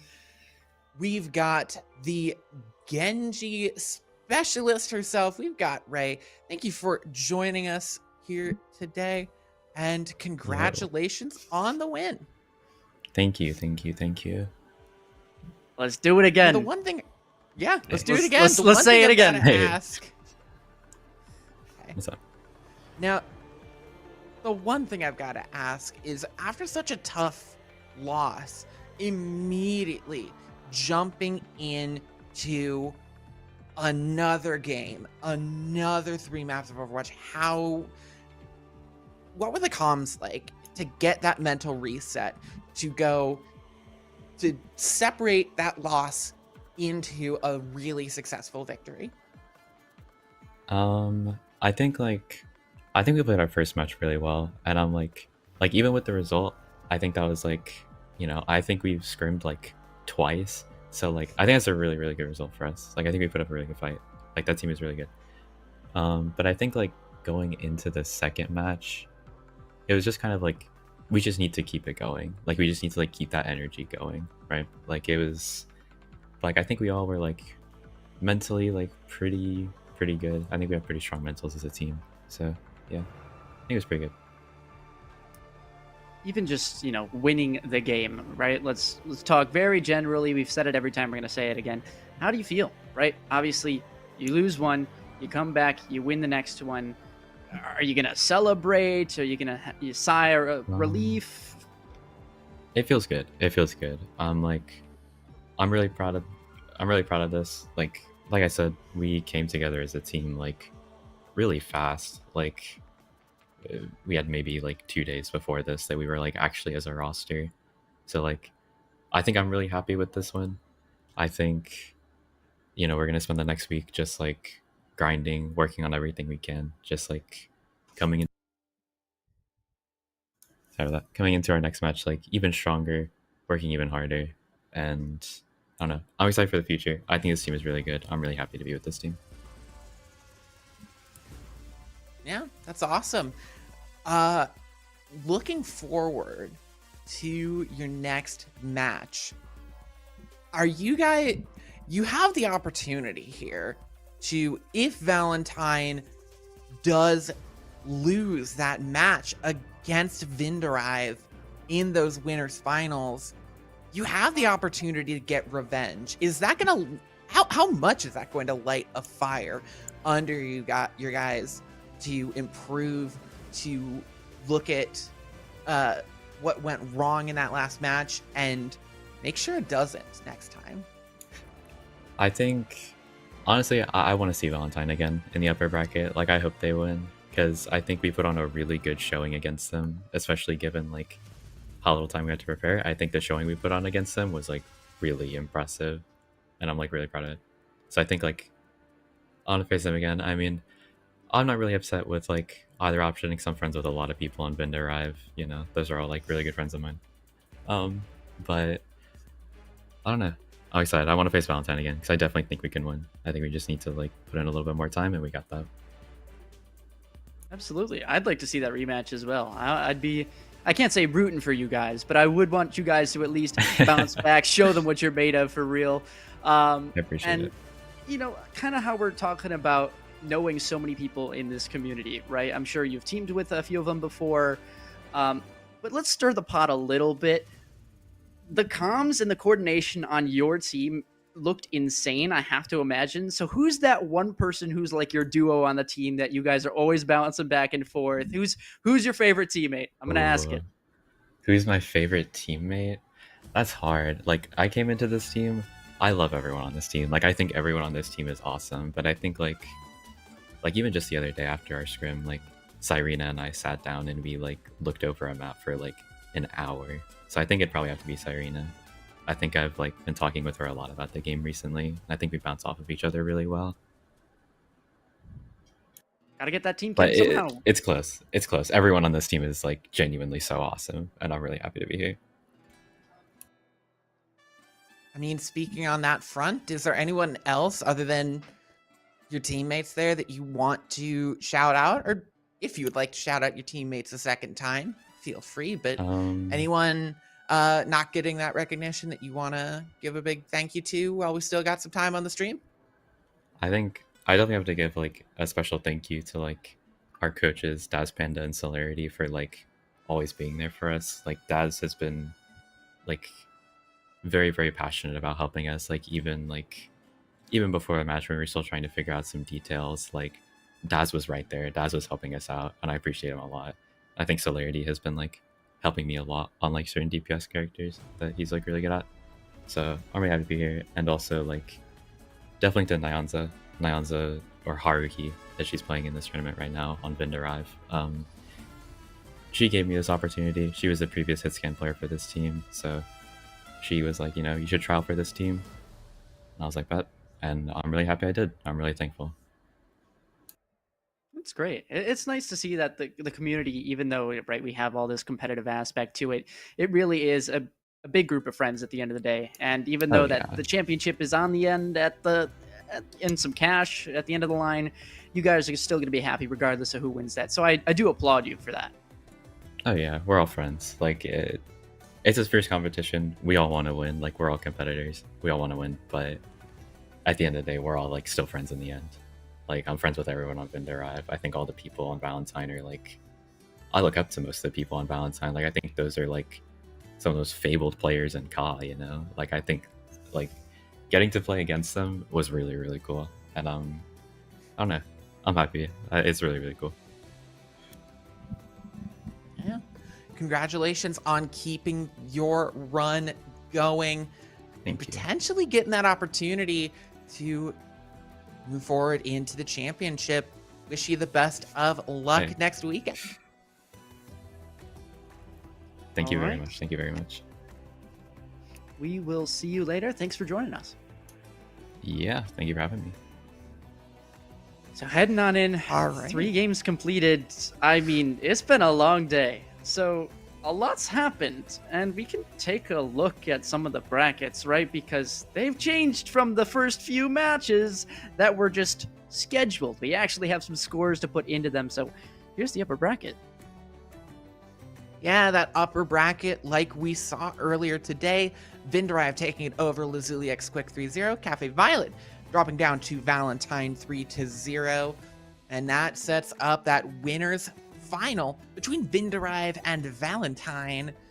As you see Vindarive, all of those incredible players that we were talking about before, Haruhi and the gang, going up against Valentine, the team that we have heard so much praise heaped on top of them from team after team, player after player, talking about them, the storied players, the most storied players in all of Calling All Heroes.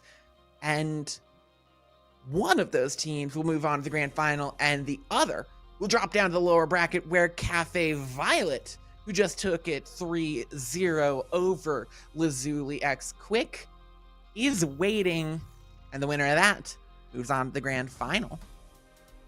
And of course, everybody wants to be in that grand final, win it, and then qualify to the Calling All Heroes Championship. Of course, just one spot available for that, so better get it while it's quick. You've got one chance, so take it as far as you can.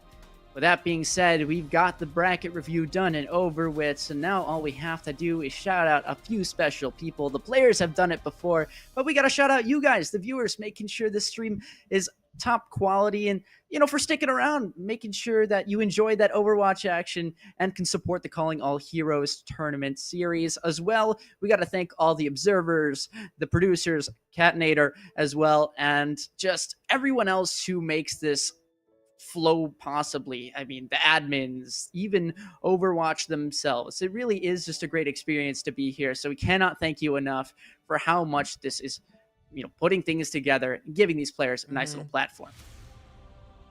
Yeah, an incredible time and an incredible honor to be here with you, Ari, to bring the action of week 1. And if you're excited and looking forward to that week 2 to see the thrilling conclusion, I've got some dates for you to put in your calendar. I'll wait as you open up your little calendar, get out your pens and write them down.